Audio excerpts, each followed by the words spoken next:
Hello, guys, and welcome to the Stardom Cast, your weekly audio source of all things World Wonder Ring Stardom. I'm your host, Rob Goodwin, and I am joined as ever by the myth, the man, the living legend. It is Mr. Matt Turner. Matt Turner. It's been an unpleasant last 24 hours. Obviously, we're going to start off as many fans of the show will know that me and Matt are both huge Ozzy Osbourne and Black Sabbath fans. Unfortunately, news dropped yesterday that Ozzy Osbourne had indeed passed away 16 days after his farewell concert at Villa Park, which is mind blowing when you think about what he was going through to perform at that level. Matt, it's something that I think we all knew was coming. I mean, let's face it, Ozzy hasn't been well since the early 2000s. But, to have him go just after doing what he loved doing, I think was about as poetic an ending to just a whirlwind of a unique career that Ozzy had. Yeah, I'm gonna try to get through this. I've been a mess the past 24 hours. Sorry. Ozzy was more than my favorite artist. His music changed my life. His music was the soundtrack of my youth. He picked me up when I was down. He helped me get back on my feet. He helped me through every long road trip I had in wrestling. All those 2-hour trips from Old Forge to Philadelphia once or twice a week. He was the soundtrack getting me to and from Philadelphia on those road trips. He was the soundtrack to, again, all those long road trips, to Boston, to the Carolinas, to Maryland. He picked me up when I was down. Like I said, he helped me celebrate all my victories. He was the guy that it was like, it's okay to be different. It's okay to do what you want to do and be different and think outside the box and not follow the norm. So Ozzy is as important to me as any professional wrestler. He's important to me as what Stanley and Jack Kirby presented for comic books and made comic books what they are. He is one of the most outside of my immediate family, and you, Rob Goodwin. I'm trying to put some humor in because I've been a mess the past 24 hours. He's probably the most important person in my life, just from what he represented. And I never met the man, but I always feel like he understood me when other people didn't understand me, and when people were like, "Well, everybody else is going left," and I was like, "But I want to go right." It was just like I always had Ozzy. He was always the one constant. I always had Ozzy. So it's sad. Regardless, it's sad. It's something that we've all been dreading since about 2019, 2020. And then you see him at his final concert, and you're just like, man, he still absolutely crushed it. And all these people are coming to see him. And maybe he's got a few years left in life. And at least maybe you'll still get some humor, some fun interviews, some fun video posts from either his kids or his wife or his grandkids. And I don't care. I'm just going to say it. I was in a meeting, and the meeting really didn't really pertain to anything that I needed to know. I'm like, I already know this stuff. So I started scrolling through social media, and that's when I heard. And I was glad I was sitting in my car because I got really dizzy.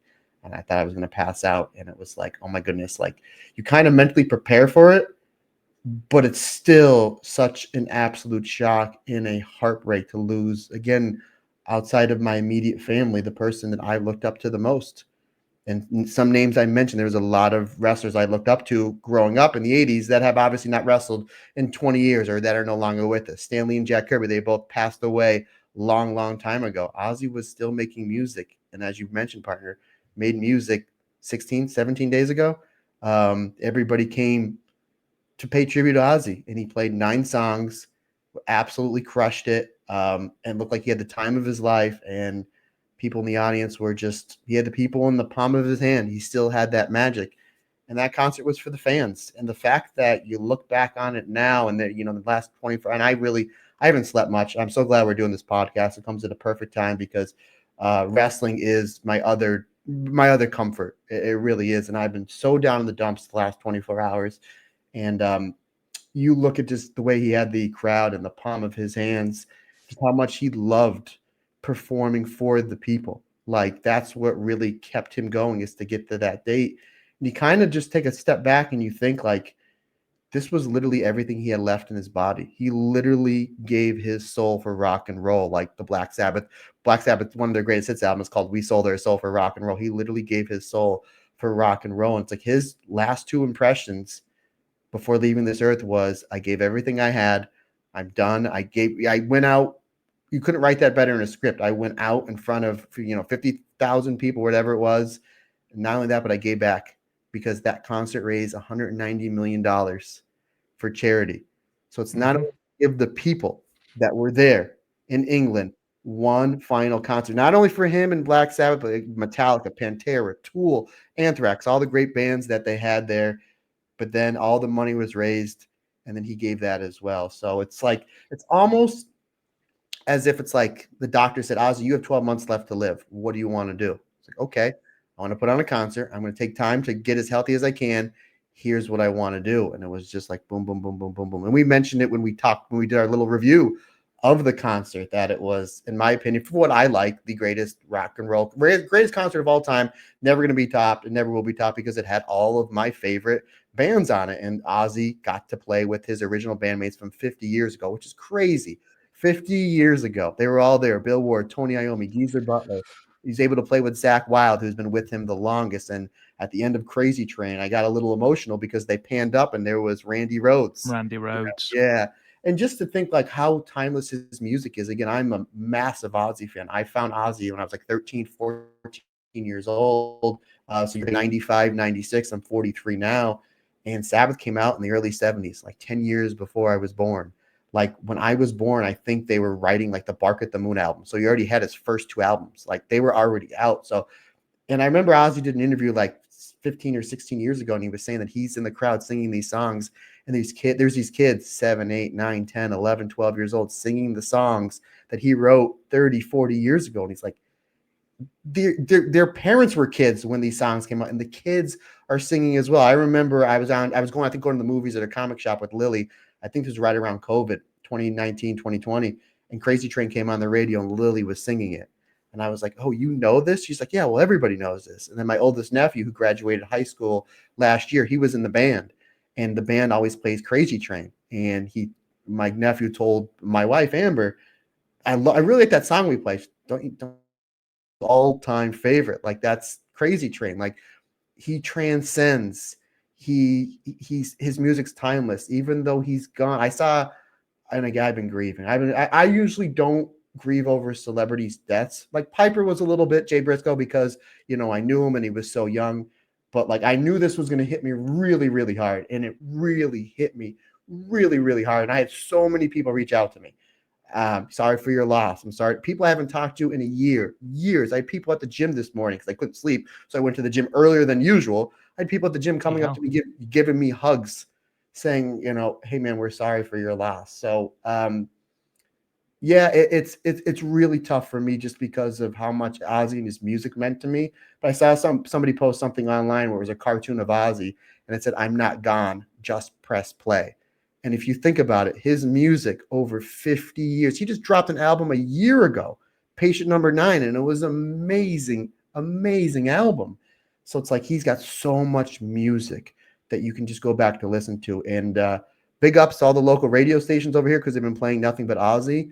And I have a subscription to Sirius Satellite Radio. There's like 3 or 4 stations where it's just going to be 24/7 Ozzy for the next week or so. They have people calling in, telling stories, which lessens the pain. And they're playing certain Ozzy songs and deep cuts. And they're having people that have met Ozzy and that have interviewed Ozzy and that were at that were doing press work for the Back to the Beginning concert a few weeks ago, talking about Ozzy. So it's I do have a lot to say, and I'm sorry if I'm jumbling my words because I knew that I wanted to talk about this. I just didn't know where it was going to go.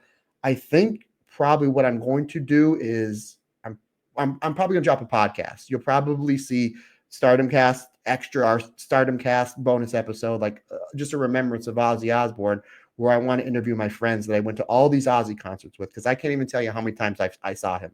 I definitely want to interview my dad because he grew up in the 70s when Black Sabbath was a big thing. So I think one would be really cool And two, it really helped me with the grieving process, because the first time I saw Ozzy, I was 14 years old. And there's a really good story there that I can't tell on here. That something had happened when I was 14 years old. And Rob, you met my dad before, the greatest guy. My dad was, he didn't play any BS. He was a gentle giant. He didn't play any BS. And there was something I'll tell you off air. I won't tell you on here, or maybe I'll save it for when I do my podcast, that something happened where I looked up and there's my giant dad. And he's just like, whatever you do, don't tell your mother. But, but I think that's what I'm going to do. It's going to, because I just have a lot more to say. I just don't know how to say it. Just rest in peace, Ozzy. Thank you so much for lighting the way for not only for me, but for so many bands. There's so many bands that Ozzy took out on the road: Motley Crue, Van Halen, Metallica, Guns N' Roses, Korn, Slipknot, all these major bands that are bigger now because of Ozzy. And Ozzy didn't have the ego where it's like, well, I'm going to push you down. Like, no, let's, give them. Maybe night one will give you 45 minutes. Maybe night two, if it's really good, we'll give you an hour. Maybe we'll give you an hour and 10. There were some times where Ozzy was saying, have Metallica go on after me because they're blowing me off the stage. And it's just like, are you kidding me? You're Ozzy freaking Osbourne. So honestly, just I can't say thank you enough for Ozzy just lighting the way for not only me, but so many kids that are just trying to find their way in their life. I know CM Punk calls himself the voice of the voiceless. Ozzy Osbourne for 50 years has been the voice of the voiceless. So rest in peace, Ozzy, and thank you for everything. Yeah, indeed. I mean, there's not a lot more to add there, Matt, to be perfectly honest. One of the greatest, most magnetic, charismatic frontmen you are ever going to see. Someone whose voice is so underrated in terms of metal. Like, you listen to some of the stuff from the early Sabbath album, and then you listen to some of his solo stuff, and his range is really quite unreal. One of the most distinctive voices in metal, the voice behind some of, metal's biggest hits. And I know that me and you took the mick during the Back to the Beginning concert, because it was like Ozzy invented oxygen. Black Sabbath invented music.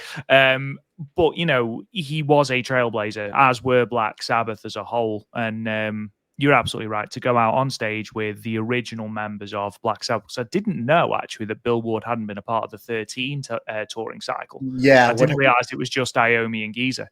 Yeah, what had happened was I was lucky enough. They did 2 Ozfest. It was a year or two before Lily was born, so early 2000s, where Bill Ward was there. And then when they did the 13, the 2-year reunion, he was like, I think he can only do like 6 or 7 songs, and he only could do like 5 or 6 tour dates. They're like, no, we're doing a 2-year tour, and he wasn't physically fit to do all that heavy lifting of going back to touring. So I'm lucky. Again, I've seen Ozzy so many times, but I was lucky enough to see all 4 original members of Black Sabbath twice, and then twice on their 13 tour, where I think they had the drummer from Rage Against the Machine, but it was still Ozzy, Geezer, and Tony. So I saw Black Sabbath 4 times. And again, I cannot even tell you how many times I've seen Ozzy live.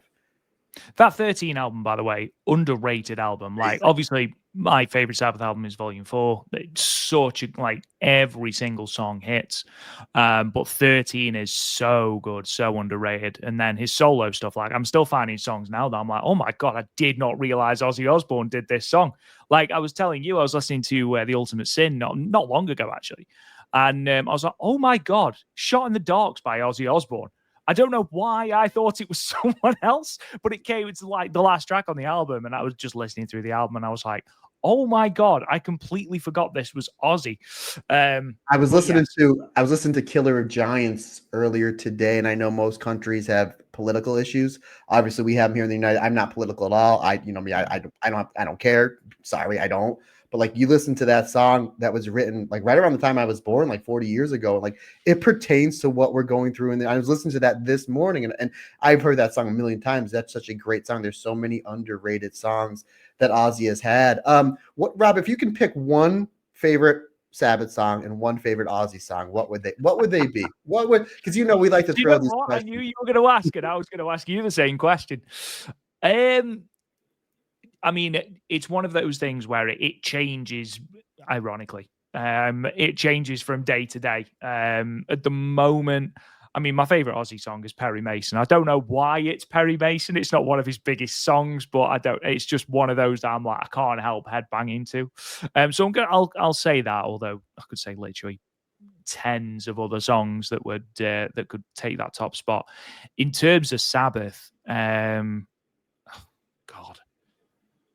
at the moment, I'm a big fan of Snowblind. Sabbath, Bloody Sabbath. Obviously, the biggest hits, you know, Paranoid, War Pigs, Iron Man, NIB, Black Sabbath itself. All I'm doing is naming songs now. Let's go with Snowblind, simply because the riff is really, really tasty. I was listening to nothing but Ozzy stuff today, especially satellite radio, because they were having people call in, and Hailstorm called in, and they said that from now on Perry Mason will be a part of their set, because obviously I know we talked about that, they covered. I'm like, oh, good cover, very well done. Yeah, and they called Lizzie Hale, and then the other guy, I forget his name. They said that we're starting tonight. We're going to be doing Perry Mason for our full set. So I'm sure in a day or two, if you just go on YouTube and type in Hailstorm Perry Mason, you'll see like the phone videos of that. So that's really cool. That's really cool. Yeah. That's gonna happen. But for me, it would be Children of the Grave. Children of the Grave. I knew it would be. From Black Sabbath, and that's my all-time favorite anything Ozzy. And then my favorite Ozzy song is No More Tears, because that album is the one that came out when I really fell in love with Ozzy, and one of his biggest selling albums. So yeah, I mean, just great stuff. Again, I have so many stories with Ozzy. My brother and my sister-in-law, when they got married, the song they came out to was Crazy Train. When my parents, then I had the idea for it, because usually only the bride and groom come out to music. And I was just like, when I had my wedding, I'm like, no, I want to, I got to think outside the box. And literally the only thing that Amber let me have any control with in my wedding, that's why my wedding was so good, was that I was able to pick individual themes. So my parents came out first, and my parents came out to Iron Man. And I'll never, because I remember I kayfabed everybody. I didn't tell anybody what they were coming out to. So I just remember, like, my parents were first, and they came out, and I remember my dad looked at me, and he put his hand up like he was like wrestling at WrestleMania. My dad got a big Road Warrior pop. But yeah, it's a sad day, and I have so many stories, and just me and my cousin were texting back and forth, and crazy Uncle Paul were texting back and forth. And again, people I have not talked to in a long time that went to these Ozzy concerts with me, and we're just talking about what a great time we had. And it's like, you know what? I think that it would be cool for me to maybe just hodgepodge some interviews together, especially sit down with my dad, have a few beers, and talk about Ozzy and the story that I can't tell here that I will probably tell there, and just talk about what it was like growing up in the 70s when Black Sabbath first came out, because he's told me stories before that it's like people thought like it was alien music because it was so far ahead of its time. And again, 50 years, people are still discovering Black Sabbath. So I think that's what I might do. I think it might be really therapeutic and something really, really cool to get people to listen to, talking about, some behind the scenes stuff, some fun things that happen at said concert. So yeah, thanks for giving me this forum, buddy, to talk about, because this is, like I said, I've been pretty much a mess, especially when that lady came up to me at the gym and was like, remove your headphones, and gave me a hug and was just like, I'm so sorry to hear about Ozzy. And I was like, I need to leave now, because I was a mess. Oh, I was a mess. But now I feel a little bit better. And thank you. Thanks for bearing with us, folks. Again, Ozzy was not only my favorite musician, but literally the guy that lit the way to my life. He really, really did. Always, as Ozzy has always said, as long as you're true to yourself, you believe in yourself, and you're putting 110% in anything, you can do anything that you want. So yeah, my hero. Rest in peace, Ozzy. Yeah, absolutely. It's nice that people coming out to the Crazy Train for their wedding. I wonder if Kirsty will let me do that. Maybe rat salad or something like that. Snowblind. Snowblind. Absolutely. A song about cocaine. Children of the Grave. Rob, what are you trying to say about religion? Nothing, darling. Start a circle pit. But yes, absolutely. Rest in peace, Ozzy, and obviously our thoughts and all of our prayers go out to his family during this awful, awful time. But Matt, you're absolutely right. His legacy will live on through a catalogue, an almost unparalleled catalogue of music with two different bands. Let's just end on that. Not only did he lead the way with one band, he then completely led the way with his solo project as well, finding ridiculous success with both. And Spotify, I was interested to know what would happen. So his monthly listens were at 12 million yesterday. They're now at 22 million. Ozzy. I haven't checked Black Sabbath, but yeah, lots of people listening to Ozzy, and rightly so. Now, Matt Turner, obviously a somber start to the podcast. However, Tuesday was indeed a day for pie. Now, I know that the rest of the fan base are eagerly waiting because they don't tune in for the wrestling. They don't tune in for Stardom. They tune in for our backstage nonsense. And I know that there are some people just going, get on with the wrestling, and we will. But this is more important. Matt Turner, the results. Now, Rob, I always say I don't believe in bad days. I have not had a bad day in 20 years. And yesterday you would say, wow, Matt, you spent 20 minutes talking about the heartbreak you had over the loss of Ozzy Osbourne. And it was not a bad day for a couple different reasons. Another reason why it was not a bad day is we made our trek down to the county fair to see who placed where in the apple pie baking contest. Now, Rob, this is more than just apple pie. It was apple pie. It was chocolate cake. It was cinnamon rolls. It was zucchini. There was like 5 or 6 different things that Amber entered herself in. Now, she did not place in the apple pie contest. She did not. She didn't place in that. However, yes. However, no, there was no chairs to be thrown. I even told her when I left for work, you let me know what you need me to do. I was I was already preparing myself to say this is for Sabu, and then walloping, throwing chairs at people. Absolutely. However, Rob Goodwin, there was more people that entered the chocolate cake contest. So technically now that's bigger than the apple pie contest. My beautiful bride took home the blue ribbon, first place. First place. Rob Goodwin, if this was the 2024 5-star Grand Prix, she was Micah. She cleaned the field. See, there you go. We brought it all to wrestling. She cleaned the field. There were so many people in her family that won. Her sister won a first place, a second place, and a fourth place. I forget what they were all for. There were so many different ones.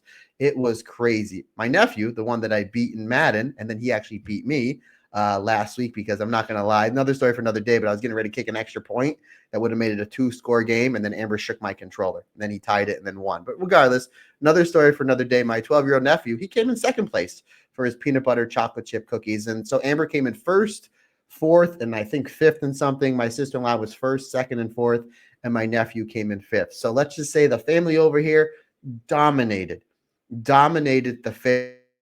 So then we got done. We took the pictures. I sent you a picture because I know it was getting late, and I knew you probably wouldn't be able to sleep if you did not know the results. So I was living on tenterhooks. I'll be perfectly honest, Matt.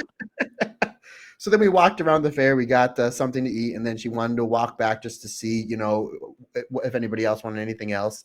And then I did see a husband, a wife, and 3 kids. They were looking at my wife's cake, and they said, "Oh, first place is," and they said my wife's name. And then I said, "Oh, that's her over here. That's her over here." Now, my wife is a very quiet person. She has a Facebook account, but barely goes on, doesn't do social media. She doesn't want the limelight on her. Me, complete opposite. I'm like, "No, right over here. This is the winner. This is the winner. Let's hear it. Let's hear it." So then because it was like done in a barn, because of course, right? So everybody's like clapping, like, "This is the champion right over here. The champion." The champ is here. Yeah, dun, dun. And then she said, "I wish I couldn't see you." Dun, dun, dun. But so I did say, I thought that her apple pie was fantastic, but she didn't place, but she did really well and everything else. And again, there were more people that entered the chocolate cake contest, which to me, that's a higher degree of difficulty. And she came in first place. So I said, "I know that you're happy with everything. Do I need to bust anybody open with the steel chair? Do I need to show some love to Sabu?" And she was good to go, Rob. So there was I was all ready to go. I promos ready. I was ready to rock and roll. But she was happy with the results. So she's happy. I'm happy. But yes, biggest congratulations to my beautiful bride. As I put on social media today, you are the reason why I smile. You're the reason why my heart's full. And you're the reason why I need to work out every day, because your cooking is so damn good. I'd be about 325. So. Oh, at least you would be able to eat at that Heart Attack Cafe in Las Vegas if you didn't work out. No, congratulations, Amber. You are the maker of the chocolate cake. Unfortunately, you are Akira Kuragani of the apple pie contest, which Can she at least be the Waka? She knows who Waka is. Can she at least be the Waka's Waka? qualified. Waka's qualified. Waka's placed. She's in the top 32. But no, congratulations, obviously, and especially congratulations to your nephew, because I know that he works hard on those cookies. So congratulations to him, Matt. It's a busy show, not a great deal in regards to news and things like that, at least from the Stardom side. We did release our primer, which I want to talk about in a moment, because obviously it's 5-star season, and we're going to be talking about that a great deal today. We've got 3 shows to talk about. The 2 days show on the 16th and the 17th of July. And also, we just had the pay-per-view in Sapporo, another roaring success for Stardom in terms of numbers, and the top 2 matches absolutely blow away as well. But before we get into that, before we get into the news, Matt Turner, what, dear sir, is coming up on the Patreon this week? Patreon alternate commentary that was dropped on Monday. We go back to Sapporo. See how I was very timely with this, Rob, as you linked in really well. I tell you what, sometimes I get lucky. Saori Anou defends the Wonder of Stardom Championship against one Natsupoi from last year's Sapporo show. So that was the alternate commentary for last week. The alternate commentary for this week, not 100% I'm going to do it, but I think as soon as I say it, I think I'm going to lock it in. We're going to go back just a few months ago as Mika Wada, Jiro Hashimoto take on Saori Anou and Natsupoi from their own self-produced show. So I think that's the way that I'm going to go about it. By the time this drops, our What If episode will be released. This was a phenomenal and fun What If. What if me and Allison Danger were to book prime Sherry Martel in current day women's wrestling? That was an absolute gem. And I know Allison has asked me a few times, Matt, when's that coming out? When's that coming out? When's that coming out? So it should be in your Patreon feed by the time this episode drops. Also, we are going to have, I believe it's scheduled to come out this weekend, my complete review of Saori Anou's 2023 5-star Grand Prix run. So that will be up in your Patreon feed. And because we gave you the Stardom cast this week, and because we gave you a 5-star primer, and because we just don't have time to get to Marigold this week, but we'll record something next week for you folks, we are dropping not 1, but 2 bonus episodes. Talk Joshi will be on your feed this week, and myself and Andy Hatter are going to review that fantastic show from Sendai Girls that had that great main event of Team 200 kg versus Red Energy, and also an attempted murder from Dash versus Hazuki. So we're going to review that, and then we're also going to look at the tag team trilogy of Soripoi versus Wingori. They're 2 fantastic matches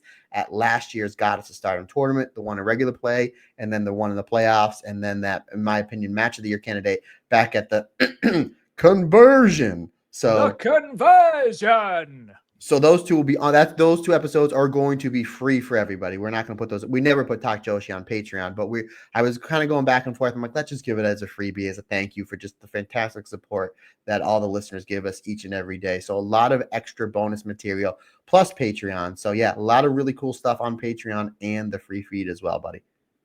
Yeah, absolutely. And just another big thank you to everyone over on patreon.com/the Stardom Cast for your support. Obviously, a lot more going on the Patreon this month, just in terms of written content, because that, of course, now is the place where we post the news, place where we post the show previews and the bite-sized show reports as well, completely free of charge. You don't need to sign up or anything for any of the written stuff at all. It's just easier for me, to be perfectly honest, to just do it in one place as opposed to duplicating it. So please head over to there. But we have got, I think, something like nearing 1,000 different posts over on Patreon. So lots of content to sink your teeth into.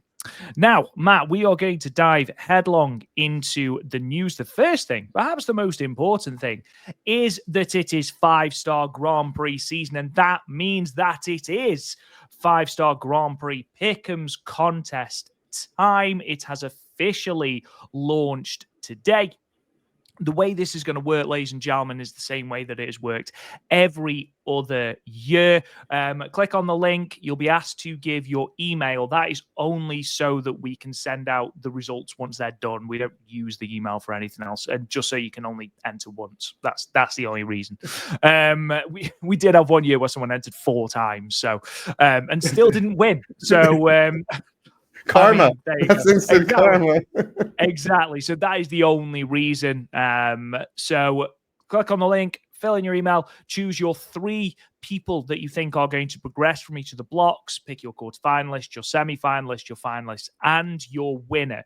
I am hoping, beyond hope, that we get with that sheer volume of people, the chances of us getting a tie, he says, is very slim. But if it happens, we will think of some sort of tiebreaker. The winner, once all of the tournament is completed, we will notify the winner, announce them live on the podcast, and we will get you a prize from our merch store completely free of charge, and we will ship that out to you, whoever it is that wins. And just a quick little nod as well, if you are unsure as to who to pick for your winner of the pick'ems, and there seems to be a trend developing on who people think is going to win, judging by the predictions so far, you can check out our 3.5 hour 5-star primer that we dropped on Tuesday. I don't ordinarily encourage people to check it out on YouTube, but go and check it out on YouTube because it is worth it, if I do say so myself. I don't often plug my own stuff, but we smashed it. So yeah, definitely go and check that primer out. We go through every single competitor, their calendars, their chances, their history, and we go through all of the days and the matchups as well. So definitely go and check that out. The link will be in the podcast description below, or if you're watching on YouTube, hello, the link will also be in the YouTube video. It will close at 11:59 p.m. EST on the 26th of July. Okay, so don't wait until then. Do it now. Do it as soon as you've pause the podcast. Go and do it now. Go and do it now, man. Well, I'm sure that they can listen to the podcast and do it at the same time, Rob. That's a possibility. That's the ideal combination. Yeah, I'm just going because I struggle to walk and breathe at the same time. So maybe I'm just not giving people enough credit. Rob, I had a couple people that they said they'd listen to the audio version and then went and watched the YouTube. So they listened to 7 hours of me and you. Yeah, within like a day or two. Yeah, or it was vice versa. They wanted to see what the YouTube was, and then they watched it, and then they were driving somewhere, and so they listened to it in parts. So I was like, all right. And I mentioned it because the last few Stardom Cast episodes, because 1, you had your back injury, and 2, there wasn't a whole lot of shows to review. So some of these episodes were like a little over an hour long. People wanted their fill of Matt Turner and Rob Goodwin. And geez, you listened to us for 7 hours on one episode. Mwah, muzzle top. Thank you. Rock on. I'm currently, I'm assuming that this episode, obviously you will know as you're listening to it, but I'm assuming this is going to be about 2 hours because obviously the main crux is going to be Sapporo, but we've got 2 smaller shows to talk about. But just imagine for a moment if we'd have tried to do the primer on the same episode. Goodness gracious me. Maybe we went into too granular a detail about each competitor, but maybe that's the stuff that you like. So there we are. That's the charm. That's our charm. That is our charm. Let's go with that. Yeah, let's go with that. The full card has been announced, as you would expect, as this will actually have dropped and will have aired live by the time that we talk to you next. It is the full Korakuen Hall show for the 24th of July. We're recording this a day earlier than we normally do, so this will be live tomorrow on Stardom World at 6:30 Japan time, which is 5:30 a.m. Eastern Standard Time, 10:30 a.m. GMT if you are going to watch it live, although again this will have already aired. So maybe Patreon members, you may get this before the Korakuen Hall show. We did know that we were getting 3 title matches on this card. The High Speed Championship being defended for the first time in 3 months as Sareee defends against Hanukkah. New Japan Strong Women's Championship is also on the line. Azumi versus Bozilla, and then the Goddesses of Stardom Championships. Wingori, Hanan, and Saori looking to make their 6th title defense against BMI 2000. Natsukatora and Ruaka. There's lots of other things going on, though. Of course, we have got the Sareee versus Hate feud, which we're going to be talking a little bit more about shortly. This was born from the Sareeism Chapter 8 show, and Sareee is basically bringing Chi-Chi and Miku Kanai to challenge Hate in their own house. The team of Saya Kamatani, Momo Watanabe, and Konami. A little bit of extra spice there. Sareee, Momo Watanabe, and Konami all in the same block of the 5-star Grand Prix. So an extra bit of spice there. But Matt Turner, none of that matters. And do you know why none of that matters? Because we have got a debut. We have got the Stardom debut of Mizkan Kantu Starlight Kid. Good grief, that's difficult to say. That was awesome. Basically, for those that watch the Korakuen, I'm sure everyone has seen it now because it was all over social media, but I believe it aired at the last Korakuen Hall show. Mizkan and Stardom have done a cross promotion, and the advert involved Starlight Kid and Azumi. Now, basically, more of a collaboration has now birthed this character, Mizkan Kantu Starlight Kid, who you can see if you're on YouTube in the graphic. And she will be teaming with Miyu Amasaki against the Hate team of Azusa Inabe and Fukigen Death. But Fukigen Death is blacked out in the graphic. Now, I know that she appears in the advert, which tells me that we are going to get some sort of weird version of Fukigen Death, which is genuinely the thing I am most excited about on this card. Not Azumi versus Bozilla. Don't care about that, quite frankly. The Goddess of Stardom Championship match I might skip. Sod that, don't care. Sareee versus Hanukkah. I've waited 140 days for a high-speed title defense. I can wait some more. This is your main event of the evening, and this is what I want to see. Yeah, not only that, does it look like, if you're watching on YouTube or if you've seen the graphic, it looks like for you Street Fighter fans, like it's Akuma, right? Like that's, remember Akuma was shadowed out? Not only that, but I'm looking at this, and I've seen this graphic over the past 2 days. This was like Starlight Kid before she found clove cigarettes and My Chemical Romance, as you always say, because she's so colorful here, Rob. She's so colorful. But my guess is this is going to be a nice comedy match to kind of take it easy because the 5-star Grand Prix is 3 days later. And there's been a lot of promotions bit with the injury bug as of late. Obviously, Stardom, we talked about it in nauseam the last 2 years. What happened in 2023 was just heartbreaking. So it's like, yeah, I got Korakuen Hall. Let's have a good match. Let's have some fun. But let's not try to, take power bombs into the 9th row. So I think this will be a really, really fun match. Interesting to see, if there's going to be any new character work from Starlight Kid as she's promoting. Like, is that a juice or a lemonade or I can't a corn syrup? Like, what is that she's promoting, Rob? It's some sort of cooking oil, I believe. I could be wrong. I said 10. It's a perfume. I said 10 things and got them all wrong. You're not even close, Matt. It's actually just it's soap. It's just detergent. This is the great thing with Stardom, and one of the main reasons why, even though Stardom has lost all these stars over the last year and change, why they're doing so well is you would never really see anybody do all these commercials. Like, they're getting out in front of the people. They're getting out in front of more eyes, doing fun things, and then people are watching them wrestle. Like, oh, that Starlight Kid's great. That Azumi's fantastic. Wow, Saya Kamatani, she's terrific. So this is really smart marketing. You have to give it to Stardom and Bushi Road, getting more eyes on the Stardom wrestlers by advertising soap, perfume, juice, whatever. If anybody knows what it is, let us know, because we just took 94 lefts. But yeah, again, good on them. And I actually was just checking the ticket sales just a little bit ago. This Korakuen Hall show and the next one with the 5-star Grand Prix are pretty much sold out. And I know we're going to talk about it, but this ongoing online feud with Momo Watanabe and Sareee that is leading to their match on Yokohama Budokan. The Yokohama Budokan, like 3 weeks out, is just about sold out. So phenomenal job, Stardom, which is weird because I checked the ticket sales for Oda Ward. Yeah, it's Oda Ward on Sunday, right? It is.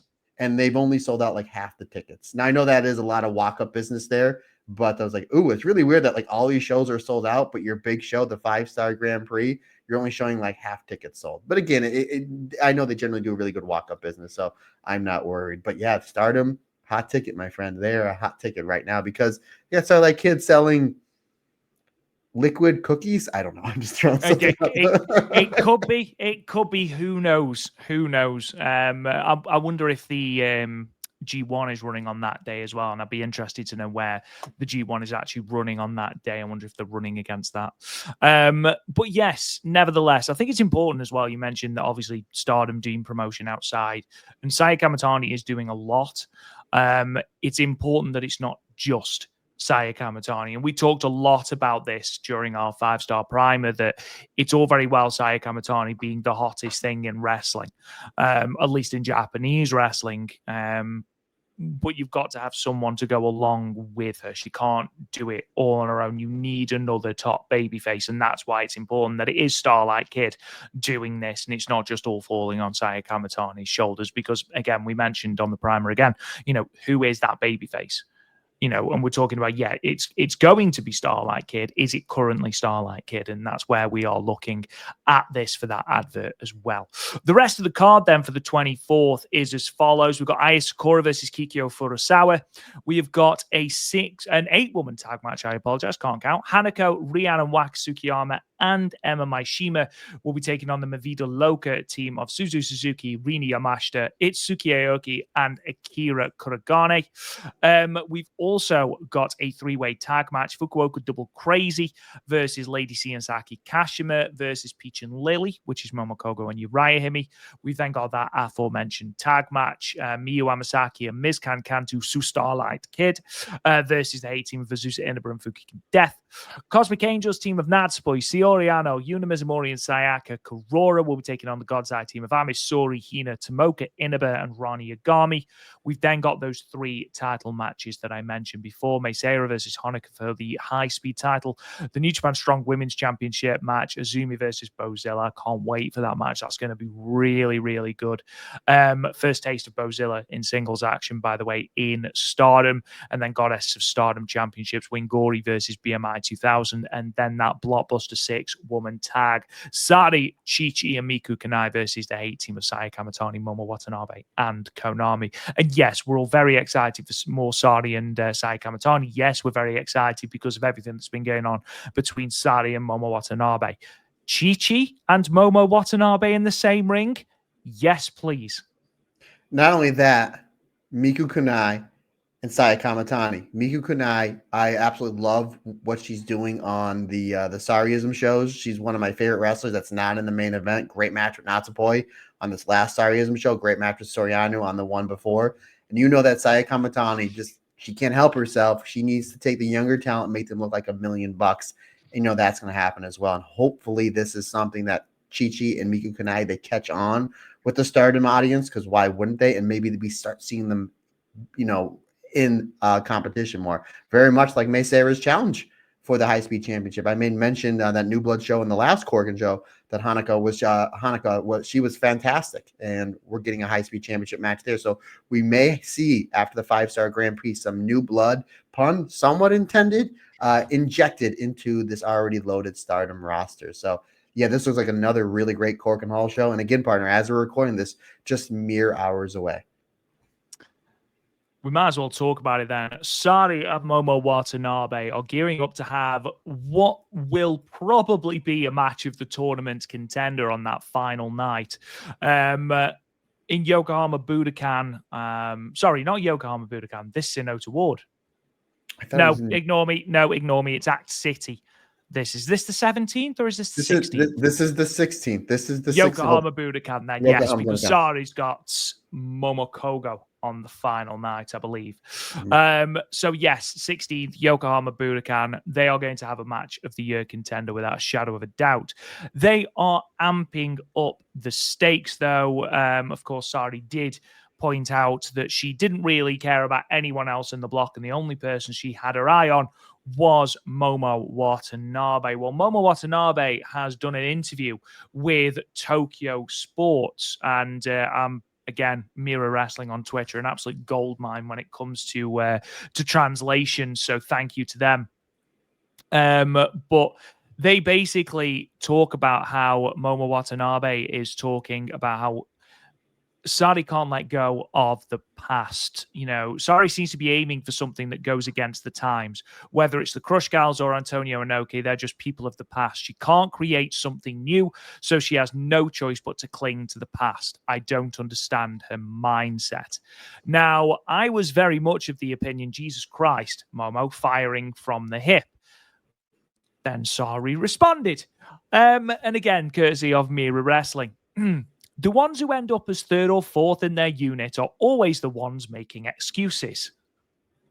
Bloody hell.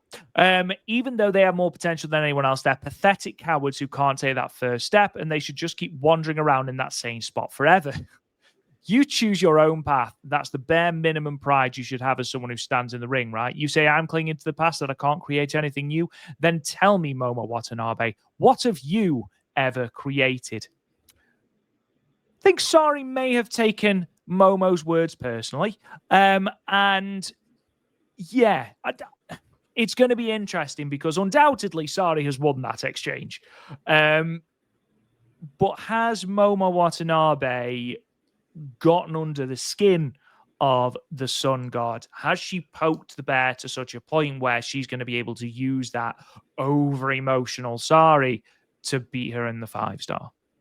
You know what? Maybe Saree's words there may crack something open for Momo Watanabe, because again, I know your big prediction is Momo Watanabe winning the 5-star Grand Prix, and by the time we get to that big match with Saya Kamatani, presumably at the end of the year, every Yugoko Kakakigan for Dream Queendom, that she'll be a babyface. So maybe then she creates her own new faction. So that's a possibility right there, because Sareee just laid the seeds. If you're watching this on YouTube, quick sidebar, Rob, excellent job on this picture of Momo Watanabe, because it looks like she's about to kill some younglings. She looks like she's a Jedi Master turned Sith. She does look like Anakin Skywalker. Unfortunately, I can't take credit for it. It is taken from the Tokyo Sports article. Regardless, it does look badass. But yeah, as if this match wasn't ramped up enough. Like, I'm all about, like, who's wrestling? Okay. Like, I'm not like some of the people on Twitter, like, what's the story? I'm like, I get it. But the 5-star Grand Prix, you really don't need a story. It's just like for 2 points. But they're ramping up this match, Rob, and the tournament didn't even start yet. No. Like, not only that, but you're also ramping up for their tag match coming up again, and as we record this in a few hours, because everybody's really focused on Sareee versus Saya Kamatani, and they're definitely got to pull the trigger on that match. I don't know when it's going to happen. I don't know if it's going to be at Dream Queendom. I don't know if it's going to be at Saree's 15th anniversary show in March, or they're going to save that for Yokohama Arena if they run that again in April. But you know that's coming. But it's like, oh yeah, as if that match isn't gaslight enough, because then we have Chi-Chi in, and again, who doesn't want to see Chi-Chi versus Konami and or Momo Watanabe, as well as Miku Kanai? We're adding more gas to the fire with Sareee and Momo Watanabe. So yeah, again, not only is that Korakuen Hall show going to be great for a lot of reasons, and again, probably the main reason why Rob's excited is a new version of Fukigen Death. So yeah, we haven't seen one. We haven't seen one in a few years, but then you're throwing this 6-person tag match on, and you're having, oh wow, Sareee and Momo is going to be great, and Sareee and Kamatani is going to be great. Saree's in the same block, correct me if I'm wrong, Rob, as Konami as well. So it's like, so you can build that up, but yeah, they're gonna build up a lot of things in one match. But boy, howdy, these two aren't messing around. As if I wasn't more excited for this match. This match is going to be as violent as a match as you can see. My only issue with it is, if there's any way that Stardom can, I'm a big fan of the rules. Can you maybe just throw out the 15-minute time limit? Because I just want to see these two beating the crap out of each other for 30 minutes. I've seen some varying reports. Some people are saying it's a 20-minute time limit for matches. Some people are saying it's 15. I was assuming it was 15 simply because of the amount of competitors and the matches we've got per night. But again, if it proves to be 20, I'm more than happy for that. I'm really looking forward. Obviously, Sareee, fantastic wrestler, one of the best in the world. And we've seen her brutalize rookies. We've seen her batter Aya Sakura. We've seen her batter Ron Yagami. I'm really looking forward to seeing what happens when she gives it and someone gives it her back with the same amount of force, with the same amount of power, with the same amount of brutality, because you know Momo Watanabe is basically like Black Panther. You keep hitting her, she just absorbs that power and brings it back tenfold. It's a power I think she inherited from Mayu Iwatani. But that's going to be really exciting to see how she does against someone who is very much a power hitter, because some of Saree's best interactions are with people like Chihiro Hashimoto, for example. Sure. Yeah. It's Yuri, exactly. But Momo is more of a power-based wrestler. Now, that's just exciting in general. But I think we can agree that that match in the Yokohama Budokan, not Act City, is probably going to be who is going to get first seed, who's going to get second seed in that block. I would be amazed if Momo Watanabe does not make it out of this group and if that match does not have some stakes. But we'll see. We'll see. I have been wrong before. Moving on then, and Matt, I'm not going to spend a great deal of time on this because I know that you and Andy are covering this on Talk Joshi, but both Hazuki Aya Sakura and indeed Sayaka Kurora were all present at the Sendai Girls Korakuen Hall show on the 19th of July, live on Wrestle Universe. Just wanted to give you a quick update. Manami defeated Sayaka Kurora in the opener, only 5.5 minutes. It's not necessarily a match you really need to see. There's a far better Sayaka Kurora match we're going to be talking about today. Aya Sakura and Yuna, every single time they are in the ring together, they seem to improve. And this is definitely the best match that they have had. Aya Sakura defending successfully against Yuna in 12 minutes and 31. And then, Matt, you mentioned it earlier, Hazuki and Dash Chisako both trying to legit kill each other. Some of those bumps from the top of the ladder onto those piles of chairs were absolutely grotesque, like wince-inducing.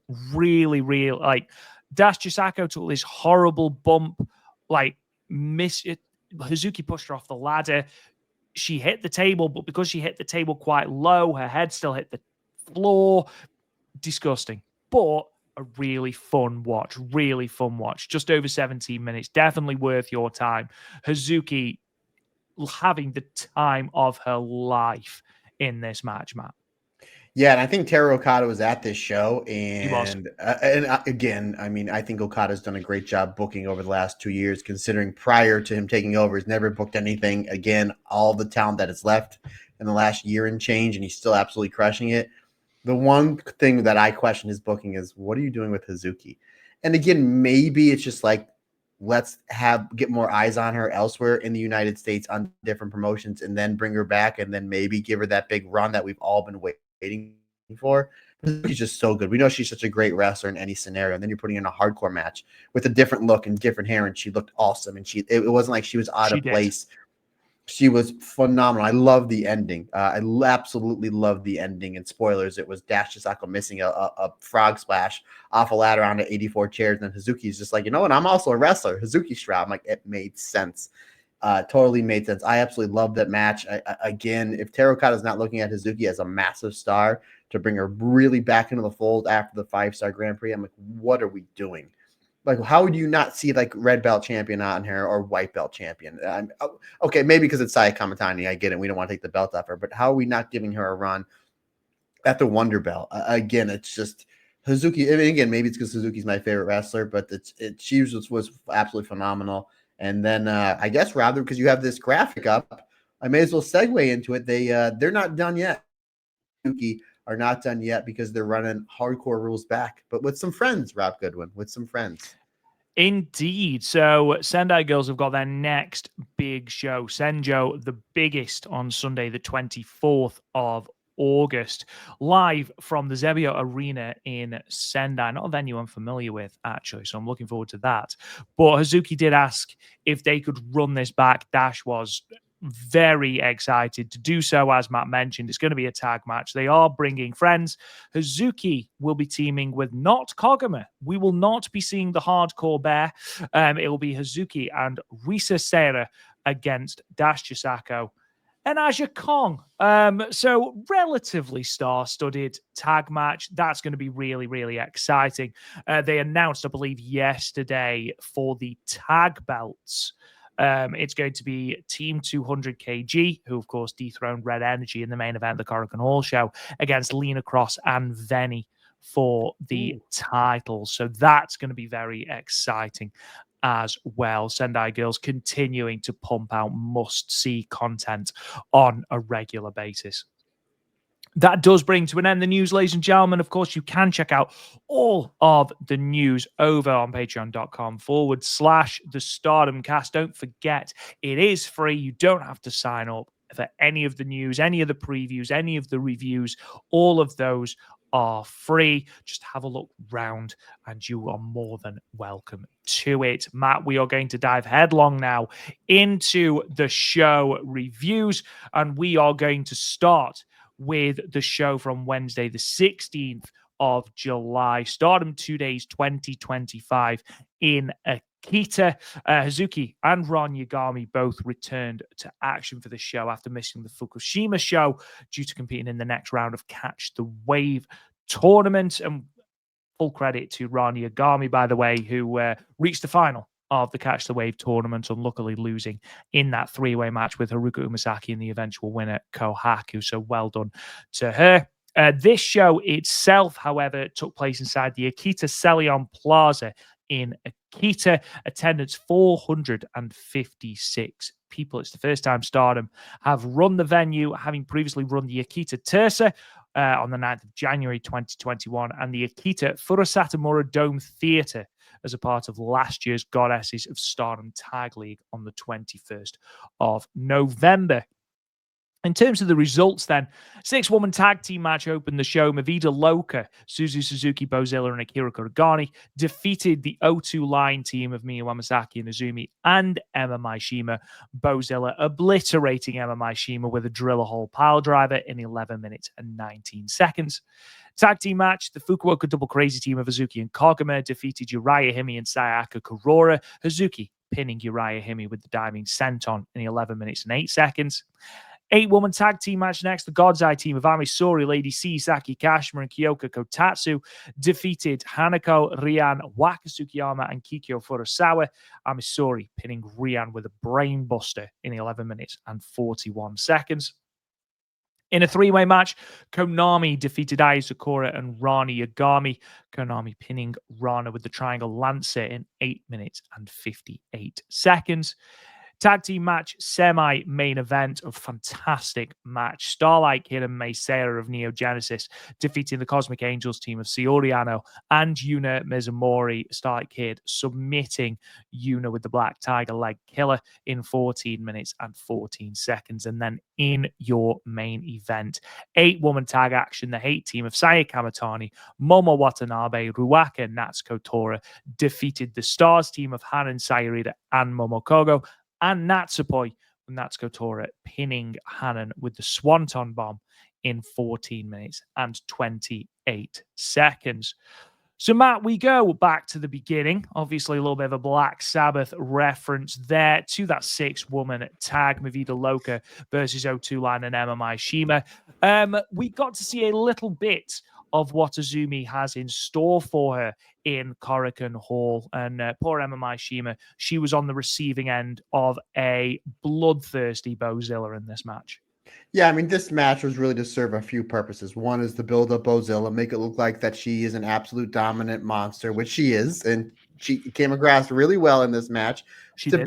build more anticipation and put a little more steam behind Azumi and Bozilla, which is what we got, and also to really make Mila Vida Loca look like a threat because they are a new faction. So I think that these three, who are basically the three constant in this faction, because I think they're the only three ones that are actually signed to Stardom. So Suzu, Bozilla, and Akira, they look terrific. And again, very much like I talked about with the remaining members of EXV, very much like I talked about with Saida, Han, and Momokogo. Wouldn't mind if they had a run or a shot at the Artists of Stardom Championship, because these three, Suzu, Bozilla, and Akira, worked really well together. Miyu was great. Miyu had some really good stuff with Suzu Suzuki. Suzu and Azumi, I really need to see that singles match because those two have really great chemistry. We always seem to see it in tag matches, especially obviously once Suzu left Neo Genesis to form La Vida Loca. But ultimately, I think we knew it was going to happen towards the end of this match. We knew poor Emma was going to get dropped on her head from the mighty Bozilla, and that's what we got. Again, they hit all the high points they needed in this match. They got across the stories they needed to. And if you're asking me if they built more anticipation for that Bozilla and Azumi match coming up in Korakuen Hall, I would say absolutely. Job well done. Great way to start this show. 3.25 stars. Yeah, Bozilla over this run of shows that we're going to be talking about really upped her stock significantly, irrelevant of what the result turns out to be in Korakuen Hall, because she was an absolute bruiser here. And if anything, in that Sapporo show, she was even better. I would be really intrigued to know, because obviously, with the rather interesting comments of Rossi Ogawa regarding Bozilla, Taro Okada actually said that Bozilla's debut in Stardom wasn't something that was pre-planned. It was basically only decided during that GCW show that we were at, because obviously that was where Taro Okada was, that was where Suzu was, and that was how sort of the ball started rolling. I'd be really interested to know, if Bozilla hadn't turned up in Stardom, what Mi Vida Loca would look like, because Suzu and Akira Kuragane, great team, but obviously Rina Yamashita and Itsuki Aoki aren't going to be there all the time. You can't just have these two. I'm wondering if we would have seen someone else potentially debut as a part of their faction. However, Bozilla's been the real shot in the arm that this faction has needed, and having her there as a constant, and this absolute bruiser has done wonders for that faction. Rob, I got two, to answer your question, if Bozilla was not, I mean, you have two right there. You have Lavoca Tan, right? Yeah. Or Mila Vida Death. Mila Vida Death. Mila Vida Death. Love it. Love it. FWC versus Sayaka Kurora and Uriah Hime. It's going to be an interesting conversation regarding Uriah Hime a little bit later, because I want your opinion in regards to into her match with Akira Kuragane.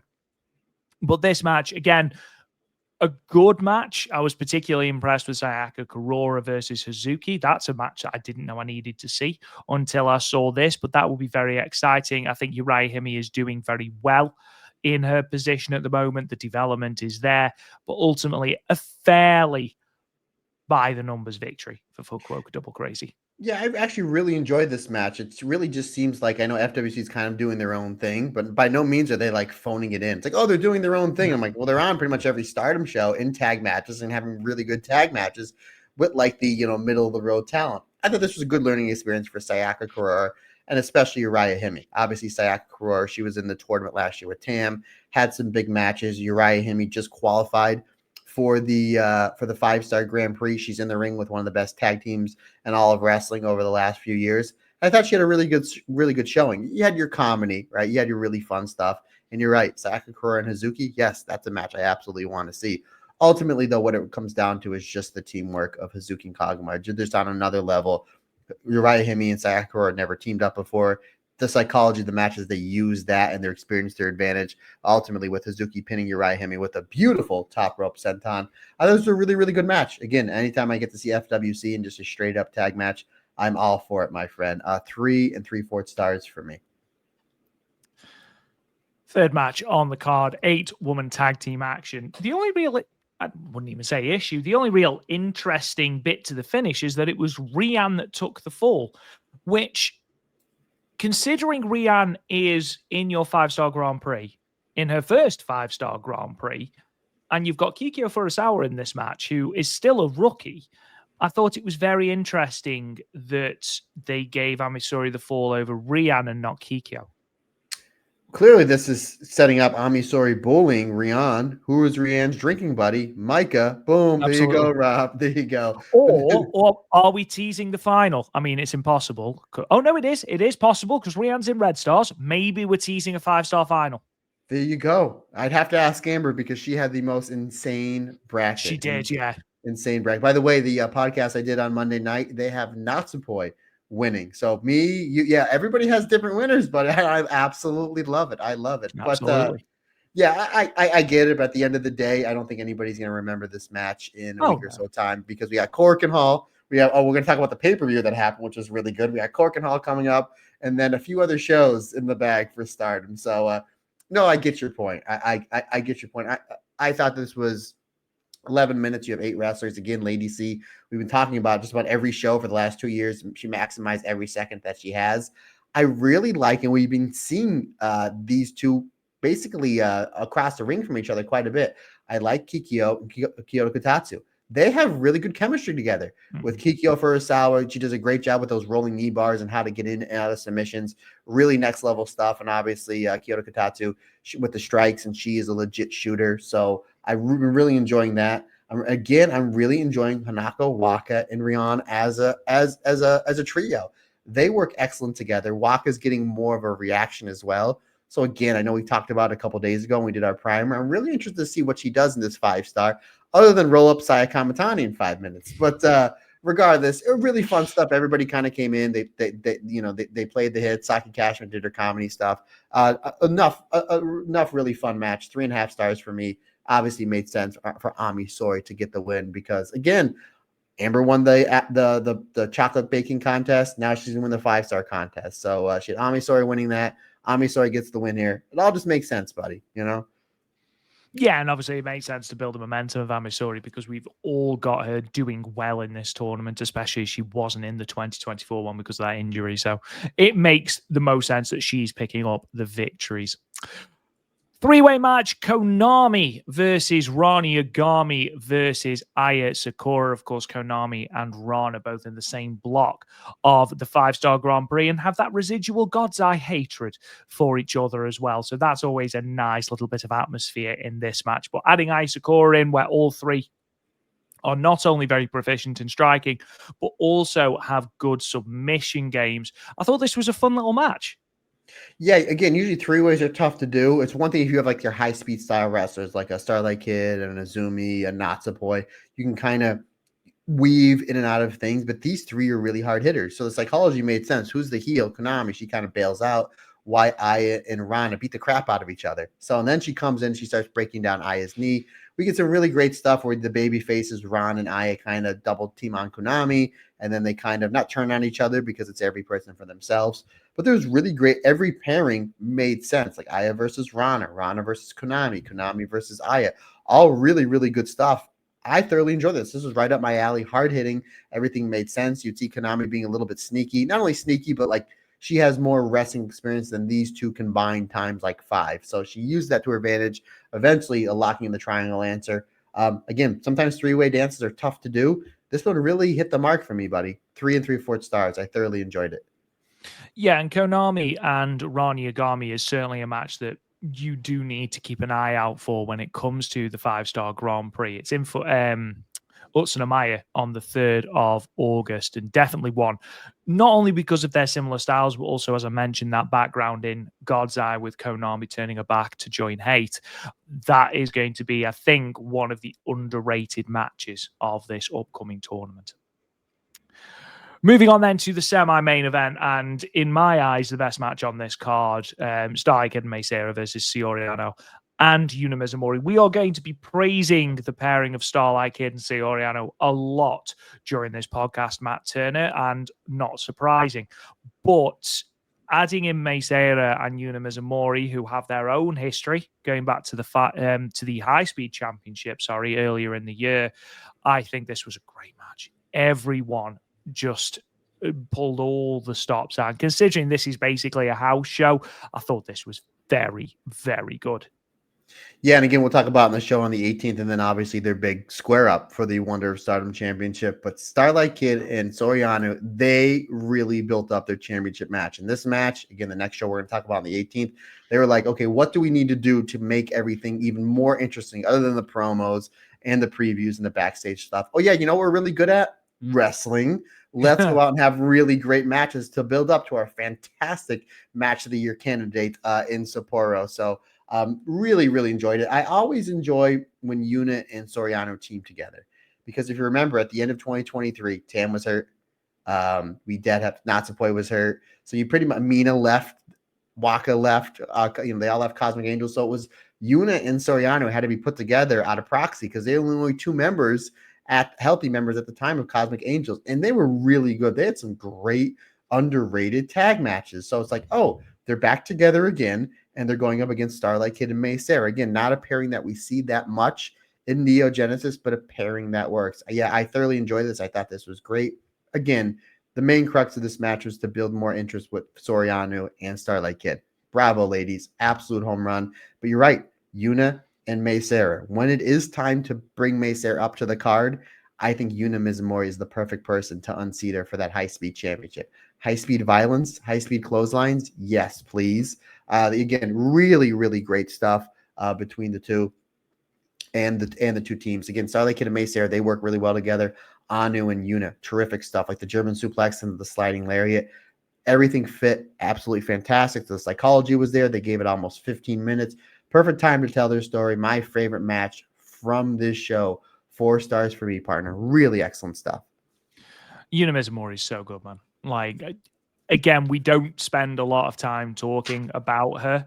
And she's so good at what she does, and she's so consistent at what she does. And we spent a lot of time in the 5-star Grand Prix primer talking about breakout stars of the tournament. And we focused, and quite rightly, on the youth, Aya Sakura, Sayaka Kurora, Rani Yagami, Rian, Hanako, those sorts of people. Who is going to have that breakout tournament? Azusa Inaba is someone that both of us have highlighted. Rina is undoubtedly going to have a phenomenal tournament. Hina.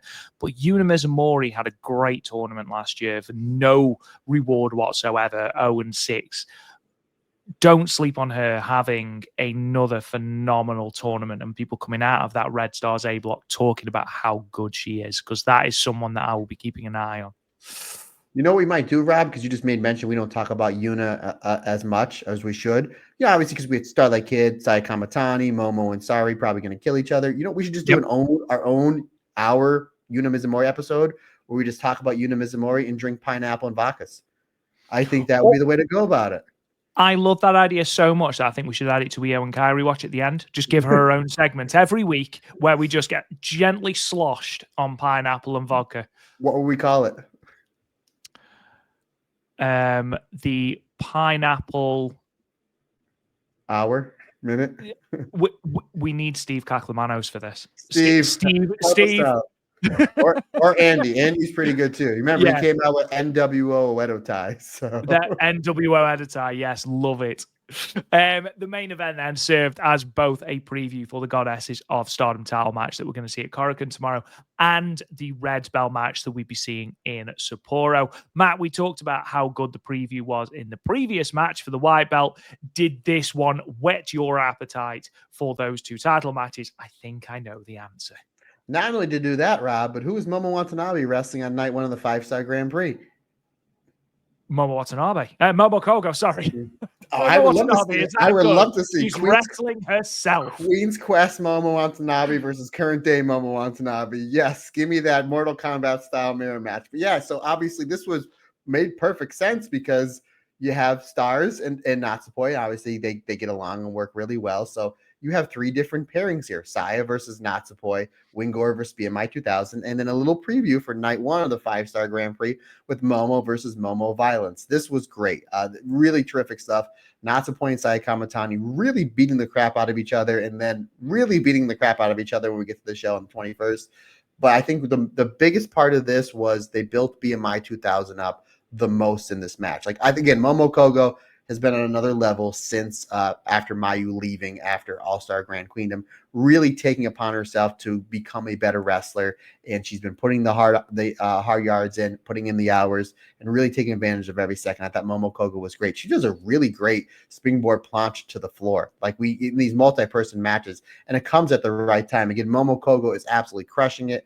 Love the fact she's in the 5-star Grand Prix. I think her and Momo Watanabe are going to have a really great underrated match this Sunday. But you're absolutely right. A lot of this match was building up Kamatani versus Natsupoi, but really making BMI 2000 look like a legitimate threat for those tag belts. But again, we don't know how that's going to go. I think majority of us did know, and again, we're going to talk about that, Saya Kamatani, spoilers, was going to retain against Natsupoi. We kind of figured that. We still don't know how that match is going to go at BMI 2000 versus Wingori.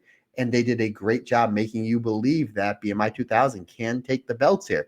And that's when you blur the lines like that. That's just really great wrestling. And obviously, a lot of credit goes to Hanan and Saida for building up BMI 2000 in this match. Again, really, really great stuff. You could have pinned Momo Kogo, but they pinned Hanan. Someone who's going to make a run in the 5-star Grand Prix. Somebody that's going to pretty much win every single belt here. The biggest star in this match outside of your 2 main eventers that you're having in the pay-per-view to me is probably Hanan. And Hanan gets pinned in this match from some great teamwork from BMI 2000. 3 3/4 stars, really excellent stuff. And again, made you want to see those 3 matches even more that we talked about. That's what simple psychology. That's what you do these house shows, these Stardom World shows, as we call them. That's what you want. You want really good matches, but at the same time, what do you build? You're building towards something. What are you building towards? Your pay-per-view, your Korakuen, your Start of the 5-star. You literally got 3 things done in one match in 14 and a half minutes. Genius. Great job to all 8 of these ladies. All 8 of these ladies, Rob. 3 3/4 stars for me. So just to clarify, you have Wingori retaining over BMI 2000. I do. But like, if you're asking on a scale of 1 to 10, like a 6.5. How about you, buddy? I think if we are to see a title change at Korakuen, those are the titles that will change hands. However, no doubt. I think if BMI 2000 with the tag belts, we could see Hanan go really deep in this tournament. Yeah, it is a good possibility. Again, because we podcasted for 3.5 hours and we weren't sure who was going to win. Now we're throwing Hanan into the mix if she loses the belt. So there you go. If you remember, Tam made it to the finals in 2022, and she was one half of the Goddess tag champ. So that's true. And then they did the Sapporo pay-per-view and threw Natsupoi into the mix. So great. Thanks, Stardom. Appreciate that, making it nice and easy for us. We move on then to the second of the Stardom 2-day shows. This one in Hachinohe on Thursday, the 17th of July.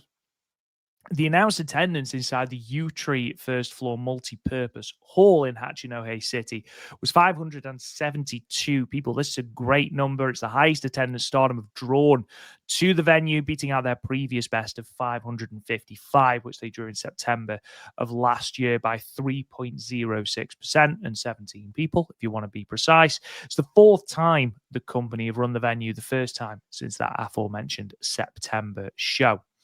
The results then are as follows. In your tag team opener, the Hate team of Saya Kamatani and Momo Watanabe defeated the Cosmic Angels team of Natsupoi and Sayaka Kurora. Saya Kamatani pinning Poi with the Star Crusher in 10 minutes and 51 seconds. Quite the opener to give away on as your opener. 3-way match next. Miyu Wamasaki defeated Saki Kashima and Emma Maishima. Miyu pinning Emma with the Amana Hashidate in 5 minutes and 15 seconds. The tag team match next, Godzai, Kyoko Katatsu, and Ron Yagami defeated Kikyo Furusawa and Uriah Hime. Ron Yagami pinning Kikyo with the Beatmaster in 8 minutes and 59 seconds. Tag team match, the Fukuoka Double Crazy team of Hazuki and Koguma defeated the Raiwa Tokyo Towers, Amisori and Lady C. Koguma pinning Lady C with a diving body press in 13 minutes and 5 seconds. In a 6-woman tag match, the Hate team of Natsuko, Tora, Ruaka, and Konami defeated the Stars team of Hanan, Saya Ida, and Momo Kogo. Ruaka getting a pinfall over Saya Ida with the Freezer Bomb in 13 minutes and 58 seconds. Worth pointing out that BMI 2000 have picked up the victory in the 2 matches leading up to the pay-per-view. 6-woman tag next, the semi-main event. Mavida Loka, Suzu Suzuki, Bozo, and Akira Kuragane defeated the EXV team of Hanako, Rian, and Wakasukiyama. Bozilla killing Rian in this match with the Driller Hole pile driver. Sharing the love is the European powerhouse in 9 minutes and 36 seconds. And then in your main event, the 6-woman tag match, Cosmic Angels team of Saori Anou, Yuna Mizumori, and Aya Sakura defeated the Neo Genesis team of Starlight Kid, Azumi, and Meisera with Tom Stone. Saori Anou pinning Starlight Kid in 15 minutes and 8 seconds. Matt, let's talk about this opener then, because I thought this was fantastic. The Hate team of Saya and Momo versus Poi and Sayaka Kurora. Yeah, and you're going to have to bear with me, folks, because I realized halfway through this show I did my notes backwards because of the way it was formatted on Stardom World. And it was like, because usually Saya and Natsupoi, because that's your championship match, that's usually the main event. And I realized after the first match that, like, no, what I thought was the first match, that 6-person, I was like, wow, this is way too good to be the opener. You'll find out I gave a really high rating. And then I noticed underneath the ring, there were streamers. I'm like, why is there streamers underneath the ring before the first match? That makes no sense. I'm like, oh, so folks, bear with me. Bear with me. But you're right. This was really great stuff. I mean, again, Sayaka Kurora is legit the Cinderella wrestler in Stardom. Pun somewhat intended, because she did win the Cinderella tournament last year. Momo Watanabe, she's pretty good. And then again, more steam between Saya Kamatani and Natsupoi. So made sense here. Who do you put the heat on? Sayaka Kurora. She's great at selling, great at taking a butt kicking. And she comes back to make her a little bit of a comeback, and then tags in Natsupoi, who was just jonesing again in this match. She quickly turns it into the Murder Pixie. Violence all around in this match. Just really great stuff. Sayaka Kurora, she comes in with a big missile drop kick, setting up Natsupoi with the Ferial Gift, but however, Saya Kamatani moves out of the way. I thought that was a really good setup. That Kamatani's like, no, not just yet, not just yet. And then we get a really great back and forth with Kamatani and Natsupoi. Natsupoi starts getting the better of Saya Kamatani. This is the genius of the psychology of the match, because most of this match is Sakura are getting her butt kicked. And now Natsupoi is starting to make her comeback. Look like she's ready to put Kamatani away. Momo comes in. It looks like, oh, this is just paint by numbers for hate. They're going to get the 2-on-1 advantage onto Natsupoi. And Sayaka Kurora, like a bullet, comes out of nowhere, just spears Momo Watanabe almost like out of her shoes. And you're like, all right, Sayaka Kurora, because again, she's taking the heat on this match. So she finally fired up and just drills Momo Watanabe. And Momo took a massive bump for it. Sold really, really well. I thought that was really great stuff. Momo Watanabe, though, because eventually what has to happen. It's a hate match. We got to distract the referee. Back shot onto Natsupoi. That opens up the door for the Star Crusher onto our Murder Pixie. Yeah, a really, really great opener of a match against Sakura. Looked great in the selling and in her comeback. And again, hitting Momo with that big spear. Momo was great as always. But the main crux of this was putting more gas, more steam into that championship match between Sai Kamatani and Natsupoi. 4 stars for me, my friend. Just a phenomenal outing from these 4 wrestlers. 3-way action next. Miyu Amasaki pinning Emma Maishima with the Amana Hashidati roll-up. Matt, a fine match, but one that we're not going to spend a great deal of time talking about, I imagine. So the bell rings, the wrestlers circle. No, it's you have your comedy stuff. You're getting Emma, more acclimated to certain matches. This was, again, what you're building towards the 5-star Grand Prix. Only one of these wrestlers are in the 5-star. Not that I don't think anybody really would have mattered, but it's nice seeing Miyu get a win on her way to the 5-star Grand Prix. Again, it was fine. 5 minutes, you had your comedy. Again, you're getting Emma more reps into the ring. 3 stars for me, good sir. Yeah, absolutely. It's always great to see Saki Kashima as well, because she is one of the genuinely the most entertaining wrestlers on this roster. Tag team action next. Ron Yagami and Kyoka Kotatsu versus Kikyo Furusawa and Uriah Himi. I want to see more of Ron Yagami and Kyoka Kotatsu teaming, because I think they make a great team, Matt. Imagine them going for the New Blood tag team titles. I'm all for that, or build them up and then give them a proper run in the actual Stardom tag division. I'm not saying they have to win, but I think they would look great. I made mention it on the show we just talked about. I made mention on the last couple shows. Kyoko and Kyoko really work well together, but it's really tough when I'm reading my notes. So I literally have to change mid notes Furusawa and Kotatsu. I'm like, man, really good chemistry, but it becomes a tongue twister. And again, they worked really well together. Uriah Himi, again, she looked terrific here. She took a really great butt kicking from these 2 legit killers, and Kotatsu and Ron Yagami, but she brought it back with those brutal running kicks. But you're absolutely right, buddy. Tag team that I didn't know that I wanted until you just made mention. Yeah, let's do a Rana and Kotatsu tag team. Excellent stuff with Rana getting the double armbar win, also known as the Beatmaster, as you mentioned before, buddy. Excellent stuff here. 3.25 stars for me. Speaking of teams in the tag division, FWC and the Reiwa Tokyo Towers, these are 2 teams that I want to see feuding over those goddess belts. This is the whole reason that I chose the Reiwa Tokyo Towers to win the 4-way at Sapporo Rendezvous, because I want them as a team in that picture, because I think that both Lady C deserves it, has earned it, and I think Amisori, it's a great launching pad for her as she continues this comeback from that horrible injury. And what better team to do it against than Fukuoka Double Crazy? Yes, Koguma gets the pinfall over Lady C, but again, more reps as a team for the Reiwa Tokyo Towers, and hopefully whatever the result at Korakuen Hall, we can have Amisori and Lady C parlay that victory at the pay-per-view into a title match. I apologize. This was great though.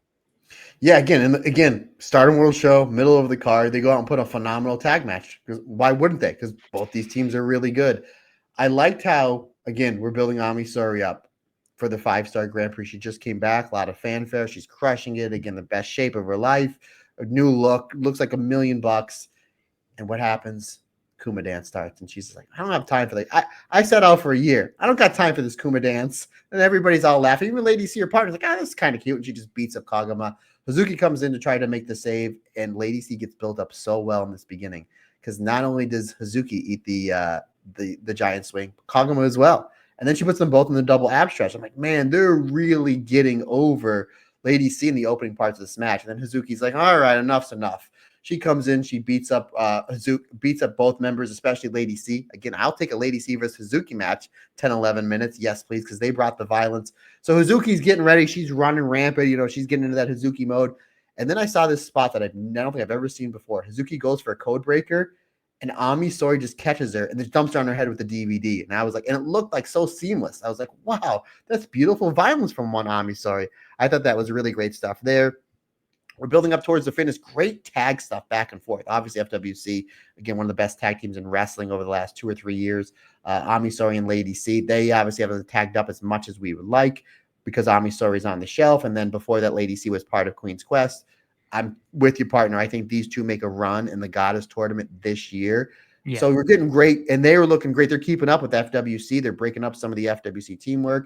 And then we get this really cool spot where it looks like Kagama's going to eat the choke slam, but Kagama is able to get out into the Kuma roll. Really great near falsy. Eventually, though, we see some teamwork on the ladies to Ami Saori. That opens up the door for the powerbomb neckbreaker combination, and then the top rope splash from the bear for the 3 count. This was a phenomenal match. If you're pressed for time and can't watch all 3 of these matches, definitely take the time to watch this one. This was great. 4 stars for me, partner. Another preview for the Goddesses of Stardom title match, since we were talking about it. Again, BMI 2000 getting the pinfall, Ruaka pinning Sareee. Again, having 5-star connotations with Ruaka and Sareee both in the same block. Matt, what did you think of this as we careen towards Korakuen Hall? This match started off with something we see all the time and then transitioned to something that we don't see a lot. Started off with the hate brawl. Like, oh, of course. And then they put the heat on Hanan. I'm like, ooh, we usually don't see that. Usually it would be Momo Kogo in this situation, right? She's a really great seller underneath babyface. And then you always want to make your hot tag to your more explosive wrestler, which would be Hanan or Saida. But even in the Wingori matches, it's usually Saida that takes the heat because Hanan isn't. We love Saida. Hanan's the bigger star, right? So it's like you always want to feature her in that. But Hanan took the heat here. I'm like, oh, okay, something different. But again, you never know what may or may not work. And then like Saida comes in a little bit and then she gets heat put on her. But like the biggest hot tag is the Momo Kogo. I'm like, okay, let's see what we can do. Momo Kogo comes in really explosive, considering the fact that you have Tora, former World of Stardom champion, Konami, an absolute killer, Ruaka, who's been doing a really great job, especially coming off last year's 5-star Grand Prix. So I thought that was really great stuff. Eventually, kind of Konami and Momo Kogo kind of almost take each other out. We know the reason why. You're building up to that Goddess of Stardom tag match with Wingori versus BMI 2000, which you get some really great stuff, and then you get almost like stereo splashes towards the end. But it's Ruaka, the legal person, pinning Saida, the other legal person. Really solid stuff. 3 3/4 stars for me, partner. Now, Matt, if it was your homecoming show and you were gifted one present and one present only, how high on that ranking of presents would a Bozilla Driller Hole pile driver be? Not only that, Rob, it was a tombstone. It wasn't just a pile driver. It was a tombstone. It's like a sit-out tombstone, which I don't know if she's ever done before. I'm trying to think of all those squashes she had in Marigold. I'm sure somebody ate them. Someone will have taken it. Someone will have taken it. Poor like Naho Yamada or something. However, only one wrestler on the show got streamers, and that was Rian. So it's just like you're gonna get streamers. Gang signs, Rian. You're gonna get streamers. You know what else you're gonna get? You're also gonna take this crazy pile driver. I bet you after the fans left, she had to clean those streamers up from underneath the ring. I bet you that's what's happened. Again, I've been talking the last 3 or 4 weeks how as EXV they miss Mina. Obviously, Mina's in AEW and Ring of Honor doing great there. I don't know when Zena's coming back. I just watched some of Zena's matches from last year's 5-star Grand Prix. Boy, what a great wrestler. And then Micah again, probably December, January, or February. But these three really built themselves up. There's some great tag work. I love it when they do the spot, and I believe they do it to Akira, where Hanako slams Akira, and then she like bends down, and then both Rihanna and Waka do like leapfrog spots off Hanako's back. I really enjoy that. These three are great as a team. Again, I really want to see them get a shot at the artist belts. But I made mention on the last show, and make mention again, Suzu, Akira, and Bozilla haven't been teaming that long. They really work well together. You know, you obviously have Bozilla, the dominant hammer, Suzu Suzuki that can do everything, and Akira really finding her footing early on into her career, not only in Stardom, but in this faction. But ultimately, though, Rob, you just have the biggest badass against the biggest underneath babyface for your finish. And again, Suzu does a great job taking on Hanako. Akira does a great job taking Waka to a side to open up that door for that basically reverse drill a hole pile driver. That was brutal. But at the same time, Bozilla was safe with it. She made it look scary that you can see where she protected Rion. Ultimately, though, excellent stuff. We're building Bozilla up not only for that New Japan strong shot, but for her to go on what we both believe is going to be a really great run in her debut in the 5-star Grand Prix. 3.5 stars for me, my friend. Yeah, just talking about Xena, I mean, you're absolutely right. Empress Nexus, Venus they are missing massively some firepower. Obviously, there's nothing you can do about the Micah injury, and obviously we wish nothing but the best for Micah. Mina's in AEW doing wonderful things. Xena, so her last match was the 12th of October, which means that she has been out for, 9 months now? Heading up to over 9 months now. I'm hoping, obviously, it did look quite serious when it happened. She looked like she was in a lot of pain, and they sort of panned away from her and everything. So, whatever happens, I hope, obviously, she doesn't return till she's fit and happy and things like that. But good grief, EXV needs something, because at the moment, despite how lovable they are as a trio, they are in desperate need of some firepower, and Xena can offer that at the very, very least. So fingers crossed she's not too far away from returning. Or maybe we see Venus Clown. Maybe Venus Clown, yeah. Maybe we see Empress Clown and Venus Clown. So you get two different, very much like you don't see now Ishikawa and Gigaton in the same place. We won't see Venus Clown or Empress Clown in the same place. The idea of Kaori Yoneyama Allegedly cosplaying as Mina Shirakawa might be my favorite thing I've ever seen. Oh my goodness. Yeah. Like that cosplay wrestler that cosplays as Mako Satomura and Hanan. I forget her name. Shin Hirota. Yeah, she does a great job. Oh man, now we have Kaori Yoneyama allegedly, yeah, obviously cosplaying as Mina Shirakawa, and then maybe Unagi as well, because why not? Oh, awesome. With the sword. Moving on to the main event, then, Neo Genesis versus Cosmic Angels. Again, building towards that Starlight Kid versus Saori Anou white belt match. Again, another brilliant preview match. But again, you look at who's in the ring. It's not a surprise, Matt. This blew me away. This was actually my third favorite match of these three shows that we're going to talk about. I'm sure you know what 1 and 2 are. This was absolutely, man. I was like, holy geez. Brilliant. Because I think this dropped the day before the Monday pay-per-view, and my Sundays are just way too busy. So I literally watched the pay-per-view, and then I think I watched, again, I thought this was the opener. And I watched this like right afterwards. And I was like, holy geez, with the exception of the 2 championship matches, as good as the pay-per-view was, this is the third best match I've seen all day. This was amazing. The way that Starlight Kid and Saori Anou, their chemistry is absolute next level. And they started out with a fast style match, almost like a high-speed style match. And then we get great double teamwork with Azumi and Mei Seira, who I have dubbed the high-speed sisters. Crazy. We have Starlight Kid in this faction, but I'm dubbing Azumi and Mei Seira the high-speed sisters. Great double teamwork with the two of them. And then Starlight Kid comes back in. And Neo Genesis, again, they're like the new version of Queen's Quest. The way that doesn't matter how you split them up, if it's 2 of them, 3 of them, 4 of them, they all make sense, and they have all these great double team, triple team, quadruple team moves. So Starlight Kid comes in, we get some great triple team moves, and then Yuna comes in. She's the hammer that slows everything down. She's just like, nope, lariat, lariat, lariat, lariat. Let's slow this down, Neo Genesis. She gets really dominant. Then she turns around. What happens? She just eats a big dropkick from Mei Seira. So like that. It's like, no, we're going to speed this baby back up. I thought there was some really great stuff there. There was this spot where Sareee rolls up Yuna into the shooting star roll up, and she goes so fast that Yuna rolls all the way through and then gets the Superwoman.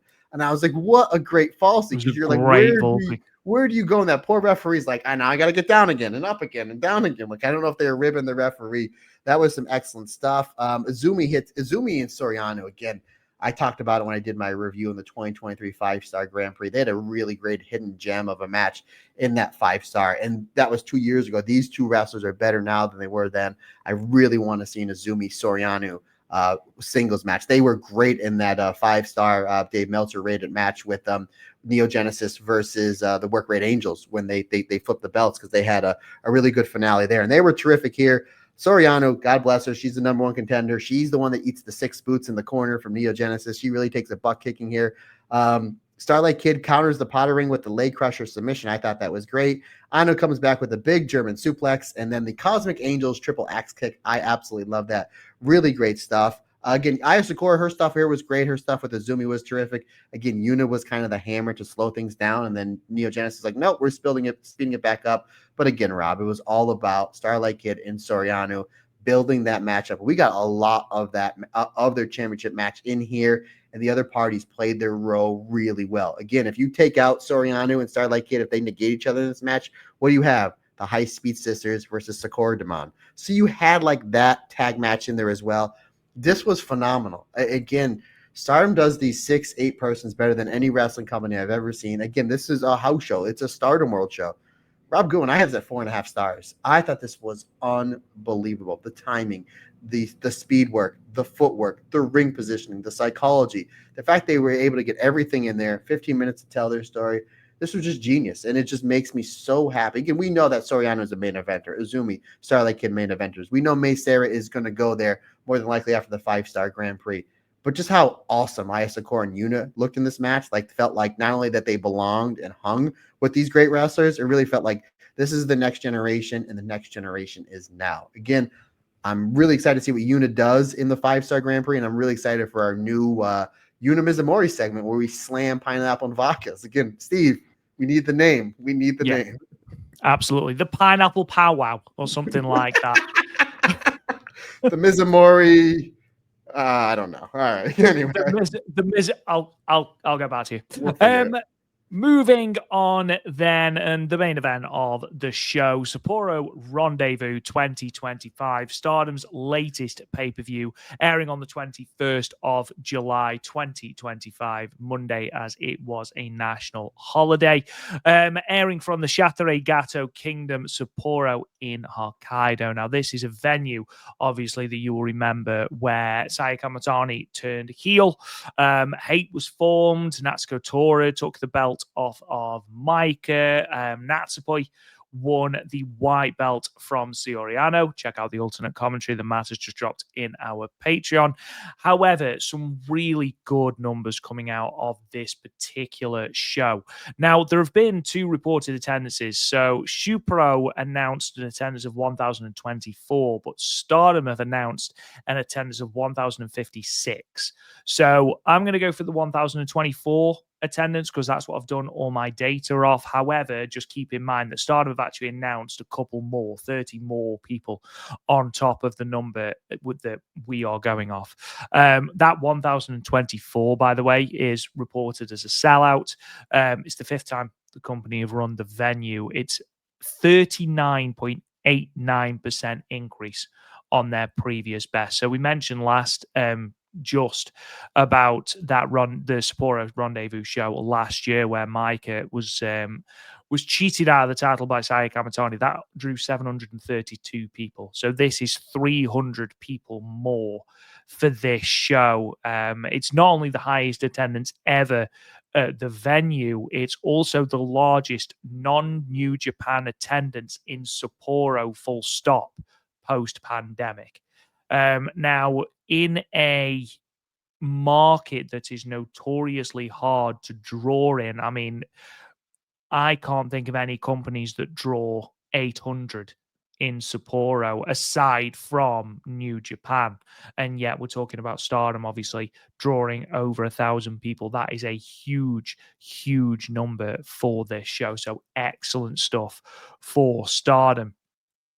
Right, the results then. Open with a singles match. Rian defeated Emma Maishima with a shrimp hold in 8 minutes and 12 seconds. Future of Stardom Championship match. The champion Hina defeated Sayaka Kurora with a mad splash in 13 minutes and 23 seconds, retaining for her 5th successful title defense, becoming the joint 4th most successful future champion of all time. 5-star Grand Prix 2025 qualification match. Uriah Hime defeated Akira Kuragane with a figure 4 neck lock in 6 minutes and 59 seconds to become the final entrant in the 5-star Grand Prix joining Blue Stars A. 6-woman tag team match next. Mavida Loka, Suzu Suzuki, Rini Yamashita, and Bozilla defeated the Neo Genesis team of Azumi Meisei and Miyu Amasaki, with it being Miyu Amasaki's turn to eat a drill a hole pile driver from Bozilla in 8 minutes and 42 seconds, and Miyu sold it so well. 4-way tag team match. The Reiwa Tokyo Towers of Amisori and Lady C defeated Fukuoka Double Crazy, Hazuki and Koguma, Rice or Bread, Wakasukiyama and Hanako, and Sakura Demon, Yuna Mizumori and Ai Sakura, with Amisori pinning Koguma with a surprise roll-up in 7 minutes and 45 seconds. 8-woman tag match. The Stars team of Hanan, Saida, and Momokogo and Kikyo Furusawa defeated the Hate team of Natsuko Tora, Ruaka, Momo Watanabe, and Konami. Hanan rolling up Ruaka with the 17, though that again only tells you half the story. Momo Watanabe once more missing with the baseball bat in 8 minutes and 49 seconds. First of our 2 title matches, the Wonder of Stardom Championship match. Starlight Kid, the champion, defeated Saori Anou with a modified Black Tiger leg killer in 21 minutes and 38 seconds.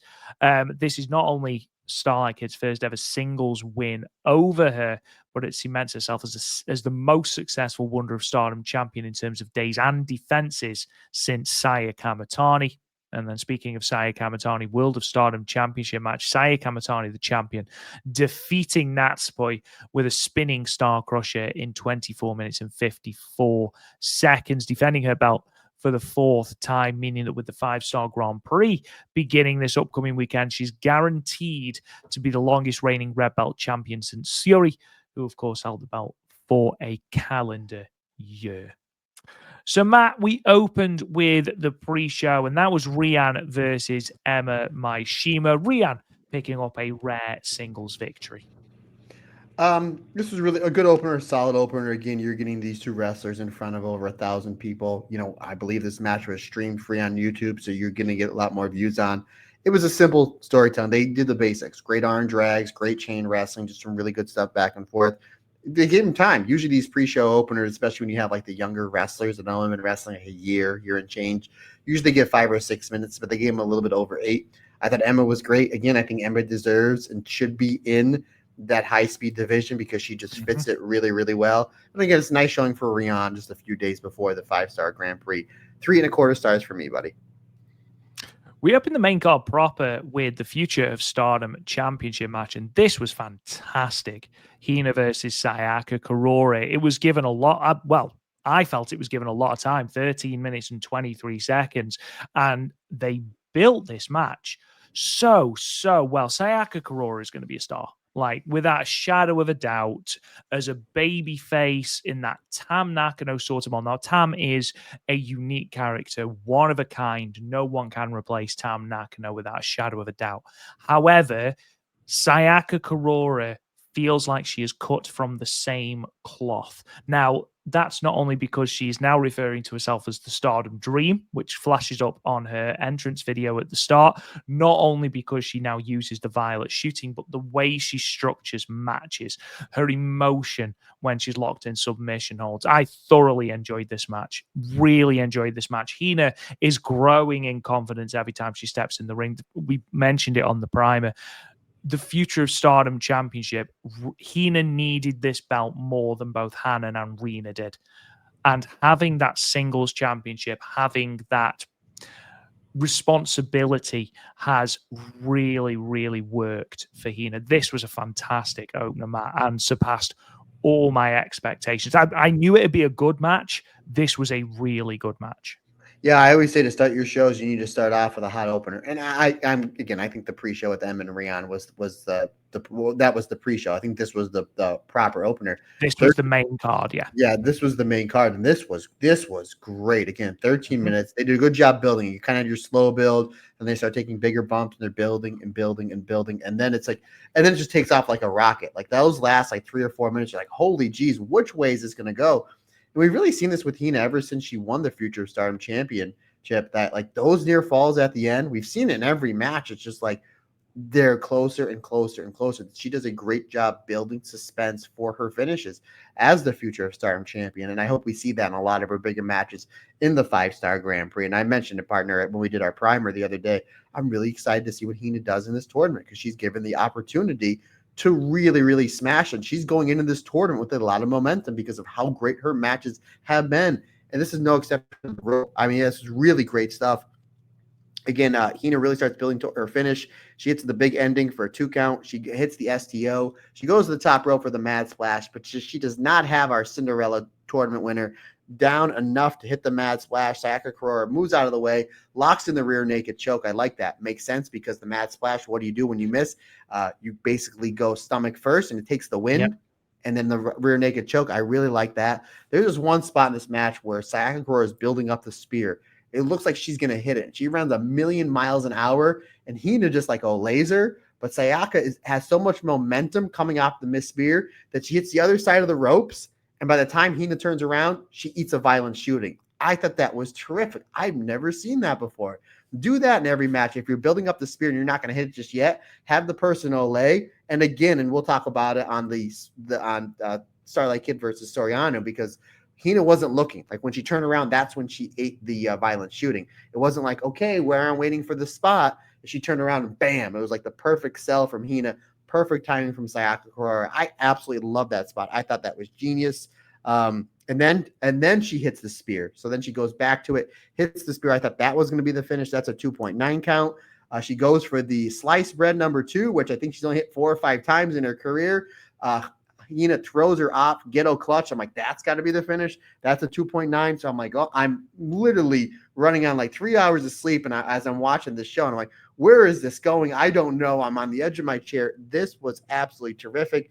Hina then hits the Hina special. And then we do see Sakura comes back with some fighting spirit. It's a big drop kick to Hina. And I'm like, now we're really, really going back and forth. Eventually, Hina hits the SDO for a second time. And the second time is the charm going to the top rope, hits the Mad Splash. This was phenomenal. Again, a really slow build-up, but you're building, and then bam, you just get near fall after near fall, big move after big move, psychology after psychology, back and forth, great stuff. 3.25 stars for me, my friend. I thought this was phenomenal. Another great showing for Hina. And Sayaka Kurora coming off that Cinderella tournament win has gone, as you say, partner, from strength to strength. Had that great match with Sai Kamatani and Korakuen Hall, and a great match here. And again, I know I'm really excited to see what Hina does in the 5-star. Really excited to see the better wrestler Sayaka Kurora is coming out of the tournament, partner. Yeah, and that's the thing with a lot of these girls, you know, Hina, Sayaka Kurora, Aya Sakura, you know, the chances are they're not going to pick up a boatload of points. However, it's going to be more about that development, that, you know, those reps in high stakes singles matches, which, you know, they might not necessarily have had a lot of experience of. We saw it with Hannah when she first entered the tournament 2022. She was absolutely phenomenal coming out of it, you know, really rode that wave of momentum. And it'll be really interesting to see what these women do, especially Sayaka Kurora, who, again, I've got really high hopes for coming out of this match. It's going to be really interesting, actually, to see who challenges Hina next. Obviously, coming out of this pay-per-view, no challenges were made, which we sort of expected with the 5-star Grand Prix coming up. But with the rules that come with the Future of Stardom Championship, you know, you've got to be less than 3 years into your career. I don't really know, aside from those that she's already beaten, Hina, who could go next without it being the rookies. You know, you've got Akira Kurogane, Uriah Hime, you've got people like, obviously, We've got Motoi, who's still out injured. We've got Hachinohe, who's still out injured. I think a Hina versus Hachinohe match could be really, really good. It'll be interesting to see who comes next for Hina following the 5-star match. It's pretty obvious. Isn't it Venus Clown? Well, yeah, of course. How could I be so silly? How could I be so silly? Or the may or may not be Starlight Kid character, because we've never seen that before. So technically she's in year 1. So that is true. That is true. Moving on, 5-star Grand Prix qualification on the line. Uriah Hime surprising a lot of people by defeating Akira Kuragane, submitting Akira Kuragane to claim that last 5-star Grand Prix place. Now, I am just going to preface this by saying I really enjoyed this match. This match was great, really good. Uriah Hime is going to be a star, but I do think it should have been Akira Kuragane who went into the tournament. Now, that's nothing against Uriah Hime. Again, this match was great. Thoroughly enjoyed this match. Both women just seemed to want to hurt each other in a safe way, obviously, but a really, really good bruising match. Uriah Hime is going to be a star, whereas I feel like Akira Kuragane at the moment is a better all-rounder to put into a tournament setting. I agree. I think Akira right now is more ready for the 5-star Grand Prix than Uriah Hime. I think she's a better in-ring wrestler, but I think Uriah Hime has more of the aura and the star power. And they're not that much off. I think Akira is barely a better wrestler than Uriah, and I think Uriah just has a little bit more star power than Akira. Regardless, I mean, you're looking at spot number 32. Again, on our primer, we don't think Uriah Hime is picking up 8, 9, 10 points in said tournament. But again, I think this tournament would have done more for Akira at this point. And then you can build up in the first quarter of next year. Uriah Hime saying, I was so close to making the 5-star. That's my dream. I need to make the 5-star. I need to make the 5-star. And then you build her, and then put her in and then give her more of an opportunity to shine. But regardless, my friend, it's 6 of one, half a dozen of the other. Again, a really good, solid match. Correct me if I'm wrong, partner. These two debuted at the same time, right? Their debuts were at the same time. Yeah, so we've seen them in those exhibition matches before. We've seen them, they do have really good chemistry. This was their biggest stakes in a match. I have a feeling we're going to see them in bigger matches over the next 2, 3, 4, 5 years. But one cool thing about this is Uriah Hime debuting a new finisher. And in her biggest win, she goes for that Stephanie Verker style Devil's Kiss. And then hey, I'm already right here. I may as well just, strangle the submission, as they say in catch wrestling, and catch Akira with the chokehold, which is weird because Akira is the more submission wrestler between the two. So it's almost like she catches her. But I thought it was really good. Obviously, Akira is really good. The strikes, the forearms, the half-out suplex, how she uses that, how she has now uses like the locomotion style half-out suplex. I thought that was really, really cool. But it looked like Uriah Hime just towards the end just really started firing up and then just catches Akira in that submission. Again, solid stuff. 3.5 stars for me, partner. Yeah, it was really good. Just FYI, in regard to their singles record, Akira Kuragane currently, or did at this point anyway, have a winning record. She won their match at New Blood. If you remember, they had a time limit draw on the pre-show of Supreme Fight all the way back in February. I don't count the 3 exhibition sparring bouts, but yeah, up until this point, Uriah Hime hadn't beaten Akira Kuragane, and now has a win not only in a singles match, but in a higher stakes singles match as well. And again, we've said we think that Akira would have benefited more. Uriah Hime, again, as we mentioned with Hina, as we mentioned with Sayaka Kurora, is certainly going to benefit from high-stakes singles matches over and over again and having those reps. She's got 7 matches. And, unfortunately, one of those matches against Bozilla where she's going to be pogoed around the ring. But, again, it's going to be interesting to see how she approaches that match and how she differentiates that as opposed to a match against Saori, as opposed to a match against Sareee. I'm looking forward to seeing how she approaches these matches and how she adapts her offense and her moveset in general. Speaking of Bozilla, another day, another murder, as it's Miyu Amasaki who is the drill hole pile driver here. But again, this was really, really fun. They've done a very good job, Stardom, of building Bozilla as this completely insurmountable monster. And it takes 2 people to cut her down. And even then, it's not enough. I think they've done it well without her being overpowered.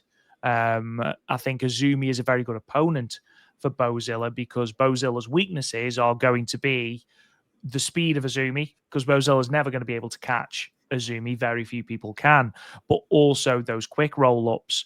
And as well, we do forget that Azumi has got some really quite brutal submission finishes, the numero uno. You know, we've seen her torture members of the Stardom roster with that. So it'll be interesting to see what sort of tactic Azumi uses. But here, Bozilla, simply too much. And we forget about Suzu Suzuki, man. Suzu Suzuki was great in this match. She was pumped up. Yeah, and hopefully after the 5-star Grand Prix, Stardom can sit Rinu Yamashita down and try to get her in on more shows, like every show, because she's phenomenal. She's great. She's fantastic. She was the one wrestler. I know we kind of have a question mark, like the night before the announcements of the 5-star brackets.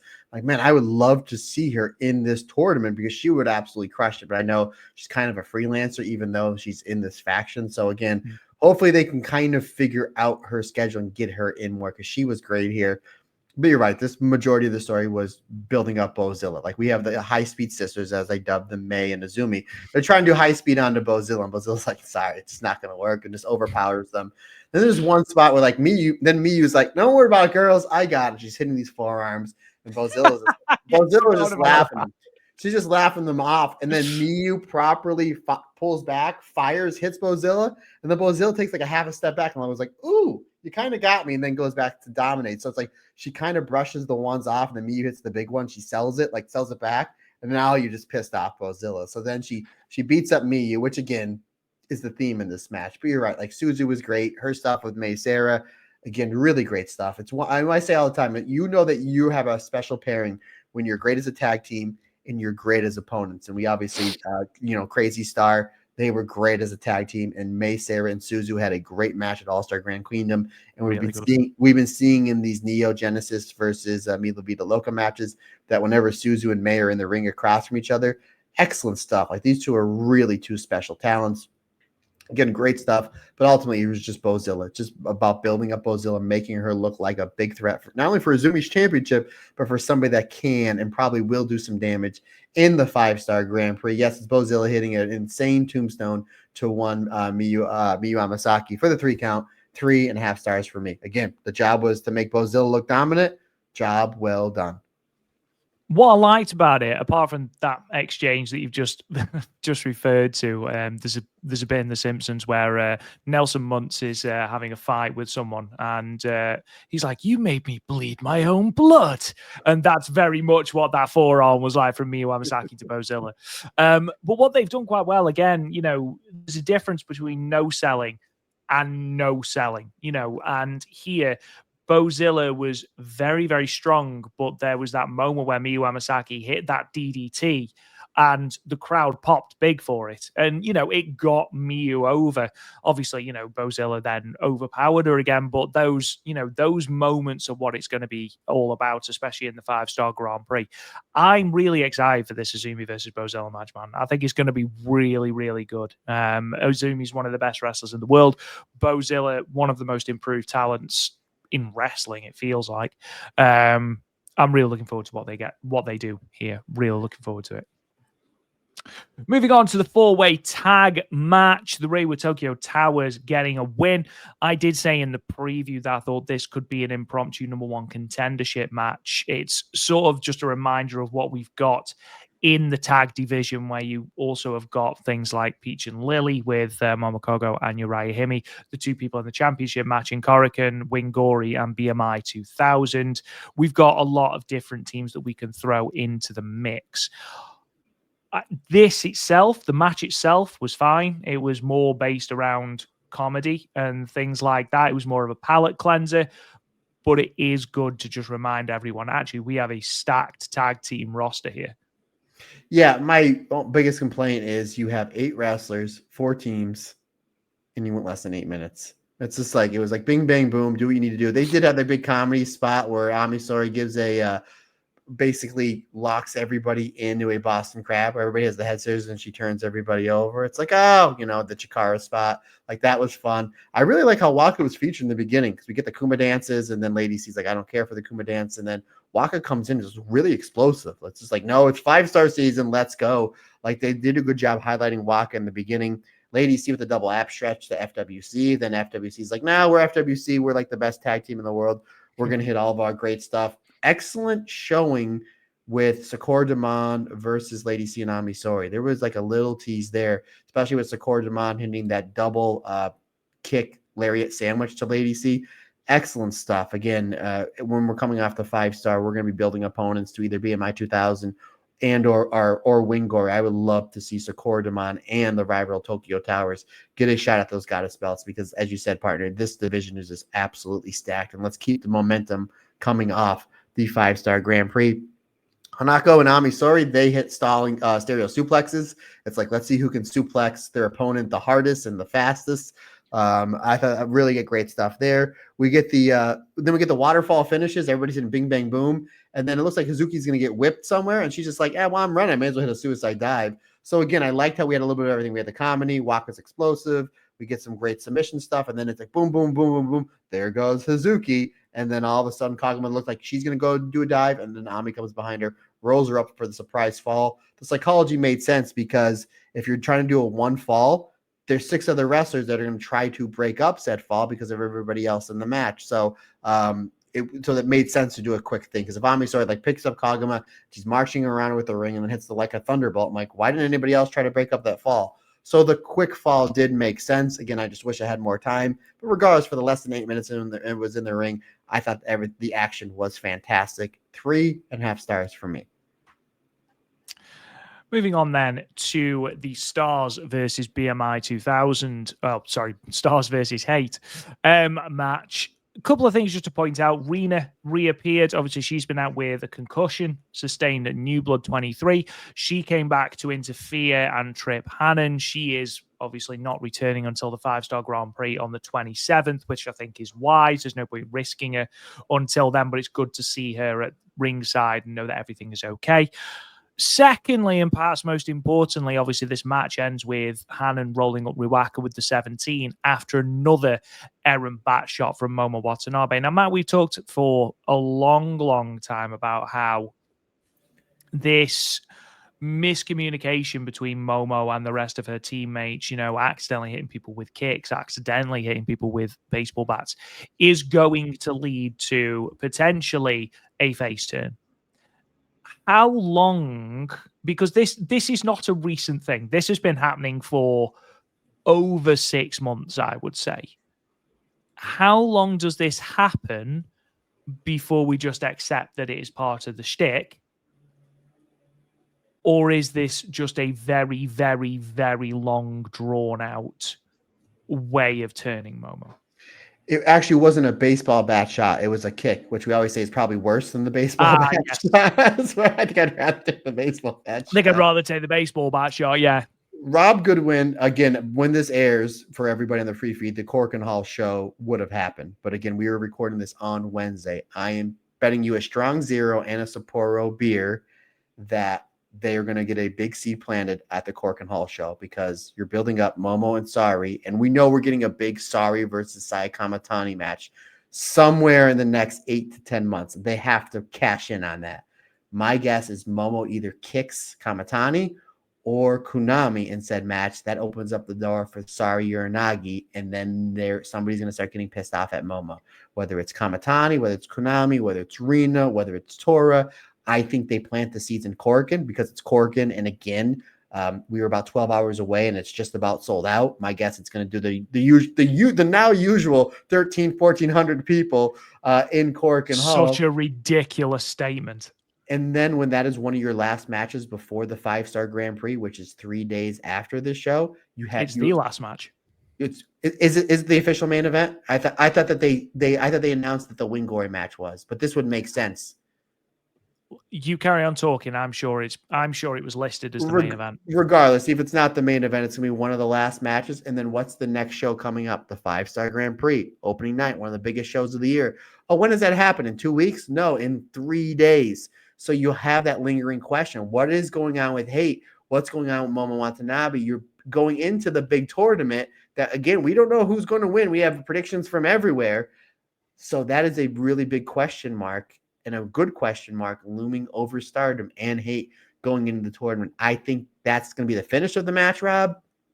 And I think you're going to start to see people questioning what the heck is going on, Momo Watanabe, because your average is as good as Mr. Baseball Bob Uecker's average when he was in the majors. But I think that'd be the perfect time. You're doing a jam-packed Korakuen few days before the start of the 5-star, and then you have all those lingering questions. Not only that, but then you have Momo talking all that crap to Sareee, and then say Sareee beats her in 14 minutes, and then you're like, Momo, what are you doing? So I think this is where you're going to see a big seed get planted for that eventual Momo getting kicked out of hate. Or if it's part of the plan the whole entire time, Rob, we don't know. We shall see. But yeah, I think that's to answer your question. As far as this match goes, again, Momo Kogo, I thought was phenomenal in this match. She really shined. She showed really great explosive fire.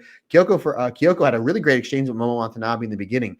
See, Momo was like really feeding for her and bumping for her. And then you're like, it's eventually going to happen. And then the hammer gets dropped on the young rookie. Again, majority of this match is Wingord versus BMI 2000, and rightfully so. Really great stuff there. But I just can't praise how great Momo Kogo looked in this match. Ultimately, though, with some really great teamwork from BMI 2000, they really shining them up to be not only legit contenders to win these belts, but like a tag team that can have those 4.5 to 5-star matches with half the roster, because they looked really good with their teamwork. Konami was great here as well, but as you mentioned, partner, it's another inapparent kick from Momo Watanabe, costing Hate the match in this 3.5 stars. Again, a really solid match, but for me, it was more about the story, or the potential story, as we go to Korakuen Hall this Thursday. Yeah, so a couple of things just to point out. You're absolutely right. It has been changed, and it is the Goddess of Stardom Championship match that is going to main event with Azumi and Bozilla as the semi-main. But also, I found out that the thing in the bottle for Mizkan Starlight Kid, it's vinegar. Wow, we said 9 things. We said soap, liquid cookies, all of the liquids, and made up some liquids before we went to vinegar. It's a cloud. There you go. Yeah, it's a cloud. Liquid cloud. Moving on to the semi-main event then, the Wonder of Stardom Championship match. Unsurprisingly, this was phenomenal. This was excellent. Now, Matt, we did our 5-star primer the same day as this show, so we both watched the show. We both watched it live, and we both were talking about how good this match was. And you said that you knew I'd like it because it was a limb match. And more importantly than that, it was a well-executed limb match. And credit must go to both these women, not only for the way that they attacked the limbs, but also how they sold the limbs. Saori Anou is one of the most complete wrestlers in the world in terms of aura, moves, offense, emotion, defense, all of that. Saori Anou is one of the most complete wrestlers. Now, aside from moments of selling, which we're going to talk about in a moment, especially Saori Anou being unable to bridge and having to break her own bridge because she can't do the leg, or she can't use her leg. The fact that we were calling back to their previous matches, their match from Supreme Fight, their match from the 5-star Grand Prix when they just started suplexing each other and it was just this huge chain that never ended. We got a call back to that as well. And both women, it's very brave in a match to both target a limb, but to execute it as well as both women did, as my watch attempts to join in the conversation, to have it executed as well as it did, to have both women sell consistently and as believably as they did, made this such a compelling match. We knew it would be great, and we knew Starlight Kid was likely to retain. However, this was the best match of Starlight Kid's run so far, and it's a high bar. I actually prefer this to the Azumi match, which is high praise indeed, because that was a really good match. But just because of partnership, I think Saori Anou complements Starlight Kid so well, and vice versa. Fantastic match. Brilliant partnership. Excellent selling. Again, Saori Anou, just the simple things, being unable to bridge because her leg gives way. Of course she wouldn't be able to, but not every wrestler does that. And yet she does it so well and so believably. Excellent match. Really, really good. Thoroughly enjoyed it. Rob, I'm going to throw another thing into the mix. And I did make mention that with Saori Anou with the right build-up and winning the 5-star Grand Prix, her and Kamatani at the end of the year would be fantastic. Because I know that they kind of teased it early on. And then, again, we'll talk about at the end of the Natsupoi match. They planted the seeds for maybe Natsupoi winning the tournament. What if it's Saori Anou that comes from underneath and she's the one that wins the tournament? She's the one to avenge Tam. She's the one to get the Cosmic Angels thing going. That's a really interesting story. I would not be shocked if Saori Anou makes a run or wins the 5-star Grand Prix. Yes. Poi's in red block, isn't she? Poi's red stars B and Saori Anou's blue stars A. Yeah. Oh. They did say. Why did we not think a Natsupoi versus Saori Anou final? Not only that, but what did they say after the Pro Tour show? After they went to a 5-minute time limit drop. The next time we do this, we want a main event. The Tokyo Dome. I mean, I know it's not the Tokyo Dome, but the finals of the 5-star Grand Prix only happens once a year, and it's a big freaking deal. Wow, it could happen. It could happen. It could happen. What if it's like? Well, in fact, it's greater than 50% that happens. You know. Look at that. All right, Rob. After we start recording this, we're going to record another 5-star primer part 2. Another 3-hour episode. People are like, I want more than 7 hours. This was great. I totally see your point that you like this better than the Uzumi match. I like the Uzumi match just a little bit better. And I know it's not a title defense, but it's considered in the title reign. I like Starlight Kid versus Natsupoi. That is probably my top 5 favorite Wonder Stardom Championship matches of all time, which is saying something.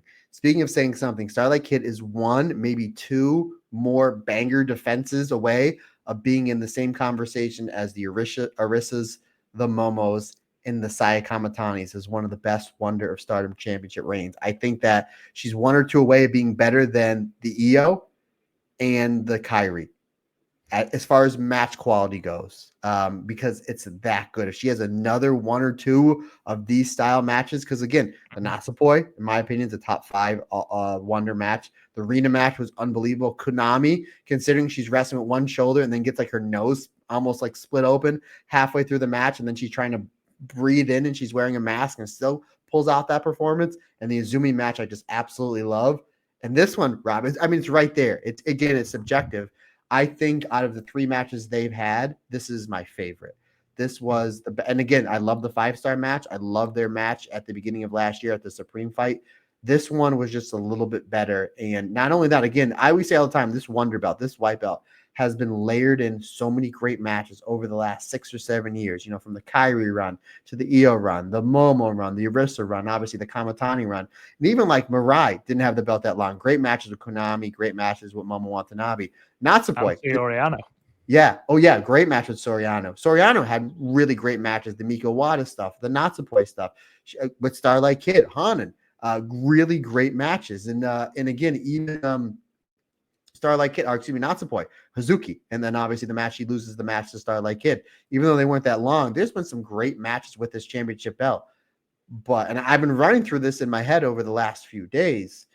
I don't think I've seen a match with as much psychology, storytelling, selling, timing, all of that combined. This is a match that you may be able to show to Jim Cornette and he might actually enjoy. I know he doesn't particularly care for the Joshi, but I think because of the selling and the storytelling, he might actually somewhat enjoy this match because there's old school psychology mixed in with that Stardom style and what Saori Anou does best and what Starlight Kid does best. And again, probably my favorite spot of this whole entire match, as great as it was, the match starts off with like high-speed style offense, which we saw on the 16th and the 17th between the two. Saori Anou just powders because she's just like, I just need a breather. Starlight Kid goes to do that thing where she jumps over the top rope and does the Asai moonsault. As she's jumping over the top rope, Saori Anou slides in. The Natsupoi comes down on the apron and she sells her ankle, like she just jammed her ankle. And she's looking at her ankle and she's selling. By the time she turns her head, the boot is right there. So it's not like she jumps and she sees Saori Anou running with the boot. Because again, if you see the train on the tracks coming, what are you going to do? You're going to get out of the way. But she does not see Saori Anou coming until it's too late. I love it. It's storytelling. And again, I mentioned this when we talked about this briefly the other day when we did our primer. Like when I'm teaching a class, I tell people all the time, when you're shooting somebody in the ropes and they're coming off with a tackle, don't sit there and look at them, not unless you're the bigger person or it leads to a spot. It doesn't make sense.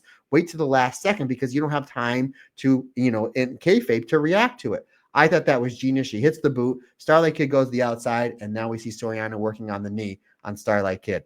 Again, makes sense because what does Starlight Kid like to do? The high-speed style offense, the moonsault, stuff like that.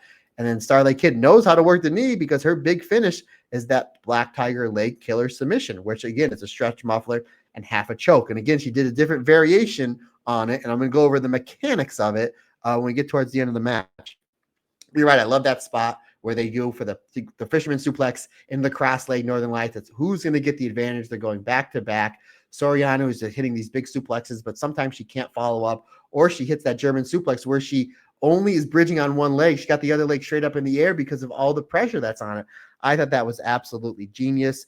Saori Anou goes to the top rope. Starlight Kid hits a top rope quesadilla and then channels that into a dragon screw leg whip. And then they do a dragon screw exchange. I've never seen that before. It's like, no. And it makes sense because what are they attacking the first half of this match? Each other's knee. And it's like, we both do really great dragon screws. So there was like, okay, we had the suplex exchange, we had the slap exchange, the forearm exchange, the kick exchange. Let's exchange dragon screws because that is both of our psychology. That is both of our game plan going into this match. I thought that was great. Starlight Kid, and then I love this. Starlight Kid finally gets the advantage. She goes for the moonsault. Out of force of habit, Saori Anou puts up the knees, but her one knee is damaged. So she sells it right away, and she can't take advantage of the damage she just did to Starlight Kid because of the own damage that she did on the knee. She comes back, hits the dragon screw leg whip, and then she goes for the Gambari lock. A move we don't see Saori Anou use that much. Basically, it's her step over and the knee submission and into the double wrist lock. I think it's great because Saori Anou, I don't think, has a spine. So she's able to get to every single body part, and she's doing like 2 or 3 submissions. I love that hold. I would love to see her bring that back and win some matches with it. But I thought that was great. Saori Anou then does a one-legged locomotion German. I thought that was terrific. Like, not only is she doing the pins on the bridge, but now we're basically throwing Starlight Kid around with one leg, which goes to show an underrated game of Saori Anou is that her power. I thought that was great. I loved how Saori Anou is going for the Japanese Ocean suplex. But Starlight Kid not only bends down, but then starts kicking away at the bad knee. It's like, I need to shift my weight to the ground to try to see if Saori Anou it's going to be the hardest way for her to pick me up. But as she bends down, she's like, I'm already right here. I may as well start kicking away at the knee of Saori Anou. I thought that was great. Then Starlight Kid starts going for the leg crusher. And the one spot that she was going for that I thought she was going to get it, Anou rolls all the way through and happens to roll into the Potter ring. How is that even humanly possible? Like, the timing, the ring positioning of that is insane. Like, how do you do that? And like, we're like 17 minutes into this match. I was like, where did that come from? And I wasn't sure. I think I'd Starlight Kid like 60% retaining. Like, I wouldn't be shocked if Anou won because, again, I do have Starlight Kid winning the 5-star Grand Prix. And I was still going to have it whether she's champion or not. So I wouldn't have been shocked if Anou wins here. Plus, like the day before, they were really hyping up Anou to be the first ever 3-time Wonder Champion. So I'm like, ooh, maybe they're going that way. I bet really hard on that false. I thought that was great. Black Tiger pile driver finally hits the moonsault. I thought that would have been the finish. That's a 2.9 count. Starlight Kid with the grounded dragon screw, and then goes back to the Black Tiger leg killer submission. And then we have Cell. And she's like Mayu level selling. Remember Mayu? She's in that hold for ages. And if you remember Mayu at the 2022 5-star Grand Prix, the final night, like, is she going to get there? Is she not? Is she going to get there? Is she not? And then Mayu eventually gets there. So I'm like, is Anou going to get there? Is she not going to get there? Then Starlight Kid does the thing where she puts the foot over the throat. That kind of turns it into a choke, and she gets more leverage. And Anou's still fighting, and she's getting closer to the rope. And I've never seen Starlight Kid do this before. And if I'm wrong, folks, let me know, because I've seen every Starlight Kid match since 2021 that she takes her free leg and she puts it over her other leg, thus acting as a guillotine. So she has the foot over. Again, if you're watching on YouTube, she has, say this is Saori Anou's neck, this is Starlight Kid's leg. She has it over here, and she has the stretch muffler on because she's been working on the knee the whole match. And then she takes her free leg and then puts more pressure down. The back of the heel is now a choke onto Saori Anou. So now she has a legit choke on Saori Anou plus the knee, forcing the tap out. That was absolutely genius. You had great psychology, great selling, great, just perfect wrestling between these two. This was so close for 5 stars for me, partner. 4 3/4 stars match. Mwah. Put this in another catalog of the must-see matches for the Wonder of Stardom Championship. Starlight Kid and Saori Anou are both staking their claim very much like Will Ospreay, Io Shirai, and Saya Kamatani and Takeshita as wrestler of the year. Put these two on a top 6 or 7 list. Both these two wrestlers, not only doing it in singles matches, but tag matches as well. These are the two best wrestlers on the planet. I would not be heartbroken if either of these wrestlers win the 5-star Grand Prix. Obviously, I have Starlight Kid as my winner, but Rob and I just fantasy booked Saori Anou and Natsupoi in the finals. Yes, we did. Rob, this is as good as wrestling gets. This match has everything for everybody. Again, some people don't like the Will Ospreay type matches or the Stardom style matches because they're too fast, there's not enough selling, and there's too many spots and yada yada yada. I just broke that down, how it had 80 psychology with that new Stardom style. Absolutely brilliant. And you felt bad for Saori Anou, like she was so close to winning this that you wouldn't be heartbroken if she does wear the crown and wins the 5-star Grand Prix, buddy. I'm saying I would not be shocked if Anou wins the tournament. And finally, Saya Kamatani versus Natsupoi. Although from the video package, you'd be forgiven for thinking it was Saya Kamatani versus Tam Nakano. In all seriousness, though, they did a wonderful job of building this match. And then the match itself was so gritty. It wasn't the match that I expected it to be. Saya Kamatani basically baited Natsupoi into this emotional rage and just played on it superbly, constantly one step ahead of Natsupoi. And this is fantastic, man. It's such a good match. And another entry into the catalogue of Saya Kamatani big matches that just deliver. I mean, Natsupoi is a tremendous wrestler. We talk in the 5-star primer all the time about who are going to be the baby faces. You know, you can't have the biggest person in your company, this heel, go unopposed and having no one else on her level. Natsupoi is damn near there. And they did a wonderful job of giving her that leg up to almost being on Kamatani's level. And that's because I think there's another match in this feud, almost undoubtedly, just from the way it was wrestled and from all of the stuff that was said afterwards, with Saya taunting Natsupoi, saying, "Oh, you could be a member of Hate if you wanted," and saying that Natsupoi saying, "I'm going to be the one that clips the wings. Make sure you keep hold of that championship because I'm going to be the one that takes it off you." All of that just screams to me that we are building another match between the pair. And because of the history with Poi and Tam and all of that, of course it makes sense for Natsupoi to potentially be the one to dethrone Saya. Now, will that be at Dream Queendom? I don't know. Has Natsupoi got enough to win the 5-star? Hell yes. Absolutely she does. Would I love to see that? Absolutely, I would. And to see maybe her and Saori Anou dueling to be the one that takes on Saya Kamatani, absolutely. I'm all here for it. This was a great match, and it was great because it wasn't what I expected. We know what these two can do. We've seen it before when they had a great match for the White Belt back at Cinderella Journey in 2022. This was different. This was more of a fight than it was a wrestling match. And I think Natsupoi excelled as the underdog babyface in it. Saya excelled as the, pardon my French, dickhead. It worked really well. Plus, if this is the first installment of another match or even a trilogy, this is the perfect first step for that. Yeah, their match in 2022 for the Wonder Belt was more of a pretty match because it was more of like the cool athleticism, because it was like who's better.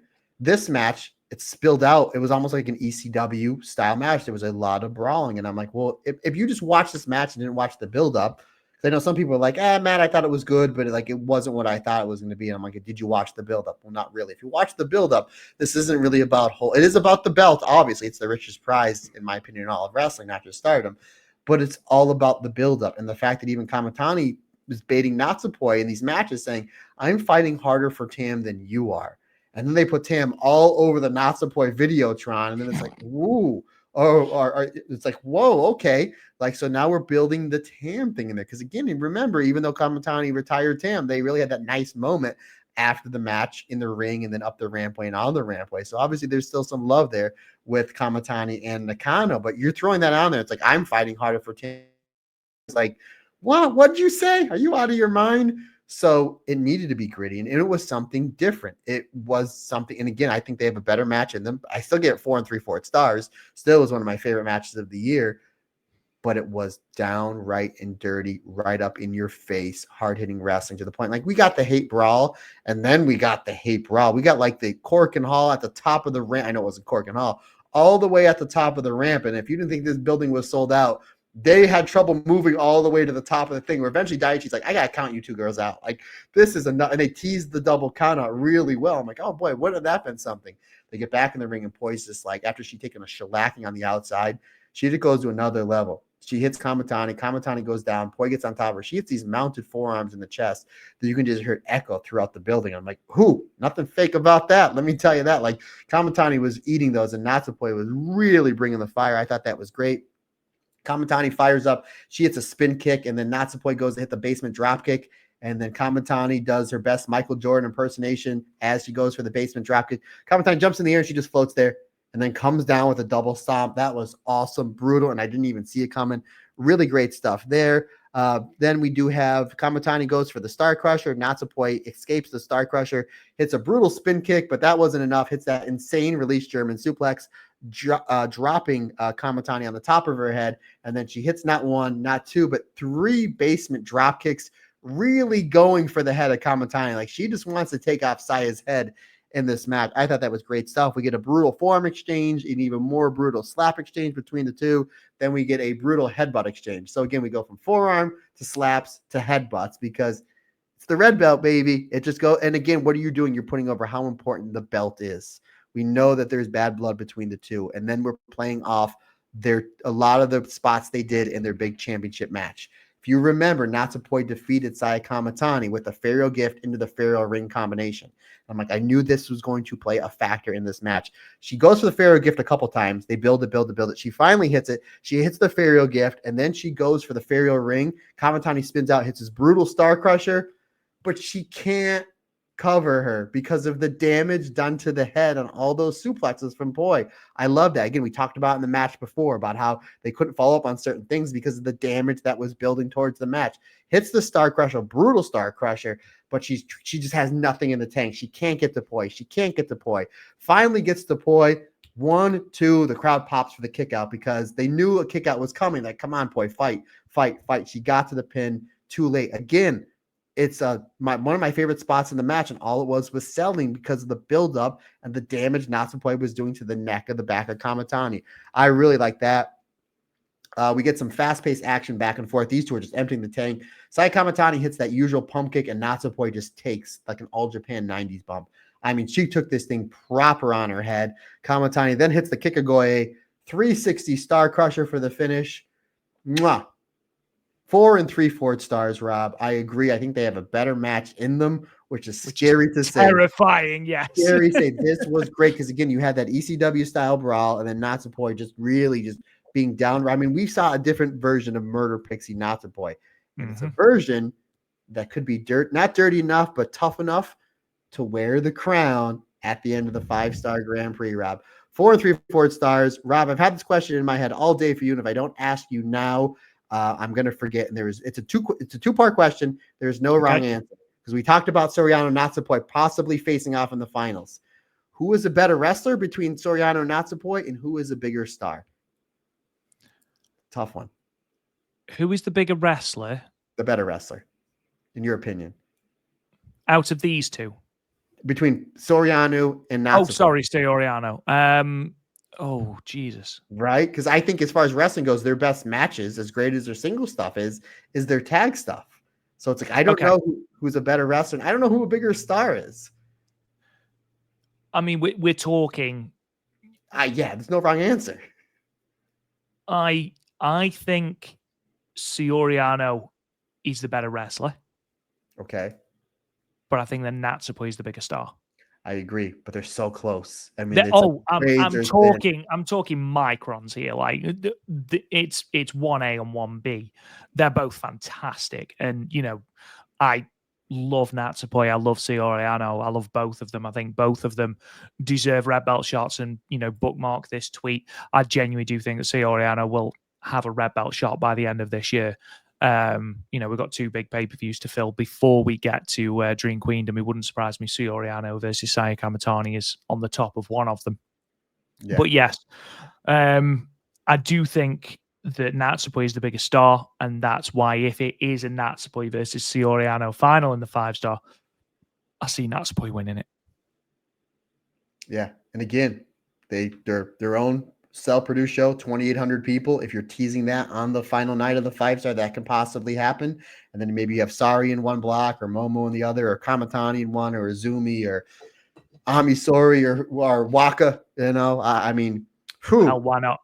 2.5 hour. Wait, I did a week long of prep work. You did a week long plus prep work because again, buddy, your prep work of the 5-star is 6 stars. There you go.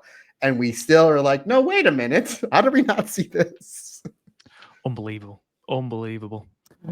Anyway, that does bring to an end our Sapporo Rendezvous show review. We'd love to hear what you thought of it in the comments. However, Matt, we have got one last journey to take, and that is. Do you want to talk real quick, buddy, about the post-match beatdown and the promo? I mean, we can do. Yeah, absolutely. Just real quick, because I thought it was really important, because after Poi lost, like, okay, that's it for her. She doesn't have a chance winning the 5-star. And they cut a promo and we're like, she may be winning the 5-star. So I just want to just volley back to you on that, buddy. It was an aggressive promo from Natsupoi. Again, sort of saying, don't dismiss me. I'm coming for you. Hold on to that red belt because I will be the one that brings it back to the light. And ordinarily, it would be a very generic babyface promo. However, the fact that she was then dismissed by hate, she was ejected from the ring forcibly and sort of almost embarrassed as well. She was mocked by Saya Kamatani as well. The way that this promo was structured very much felt like this is the start of a quest for Natsupoi. Maybe a Queen's Quest. Oh, Momo Watanabe, Natsupoi, and Rion, part of Queen's Quest. There you go. However, now, Matt Turner, speaking of Queen's Quest, we're going to pay a little visit to a former leader of Queen's Quest because it's time, my friend, for Io and Kairi Watch. Io and Kairi Watch. Boy, howdy. We have another banger from one Io. I know the Io maniacs that we are. We were very upset that we have not seen Io on TV in quite some time. She's a match of the year candidate with Rhea Ripley and a must-see last-minute put-together match with her and Stephanie Verker. Before we get there, we have Io, Asuka, and Kairi in the back. A little bit of a reunion of Damage Control, even though Asuka keeps saying Damage Control is over. And Asuka basically looks at Io and tells Io, maybe your friend Rhea Ripley will come and help you. So I think they're planting the seeds for an Asuka heel turn and maybe a Kairi heel turn, because I don't think Io's walking out of SummerSlam as the champion just because they put on Naomi. So what do you do with her? Maybe you finally have that big singles match between Kairi and Io on TV, because Kairi has been, even though we've had a lack of Io on TV, we haven't had a lack of Kairi. She's been wrestling on Main Event, SmackDown, like everything, and she's been crushing it. So maybe, Rob, that's where we're going. However, then after that backstage, Stephanie Vacker comes in. They have a nice little promo, and Io says, I had you beat in Las Vegas after WrestleMania, but there was interference. Let's have a rematch right here in Houston. They have said match. Now, Rob Gruen, have you watched this match yet? I have. Yes, this is, folks, if you have not seen this, I'm not going to go through beat by beat. Take the time to watch this match. This match was great. You know why I know it's going to be great? Not only is the Io, not only is Steph Vacker, starts off with a big lockup. And then the crowd is really hot. The crowd was so molten hot for this match. You get a big lockup, great high-speed stuff back and forth. Io hits the handspring drop kick. That sends Stephanie Vacker to the outside. Io hits the best suicide dive in all of wrestling. She goes for the Asai moonsault, but she crashes and burns on the floor because why not, Rob? Why not? We then do have Stephanie Vacker taking advantage of this match. It's a double underhook gut buster for a 2 count. Io then hits the 619 that sends Stephanie Vacker to the outside. She then hits the Asai moonsault that she was going for before. Then we get back into the ring. Io hits the Joshi style drop kick and then the Quesadora double stomp. And then we get German suplex exchanges because why not, folks? We get this is like a Joshi style match. It really was between the two. Eventually, this match spills back out to the floor where Vikur gets the advantage. She hits the devil's kiss onto the apron onto Io, which was just absolutely insane. Stephanie Vacker is then really pulling on the offense on Io. And because we haven't talked about enough dragon screw leg whips on this show, Rob, we get this like really sick dragon screw leg whip from Vikur to Io. I mean, that was nuts. And the way that Io sold it, I was like, ugh, that was just absolutely crazy. Then we do see Io come back with the Meteor, and then she hits the bullet train. We get This Is Awesome chance. This match is really going to a next level.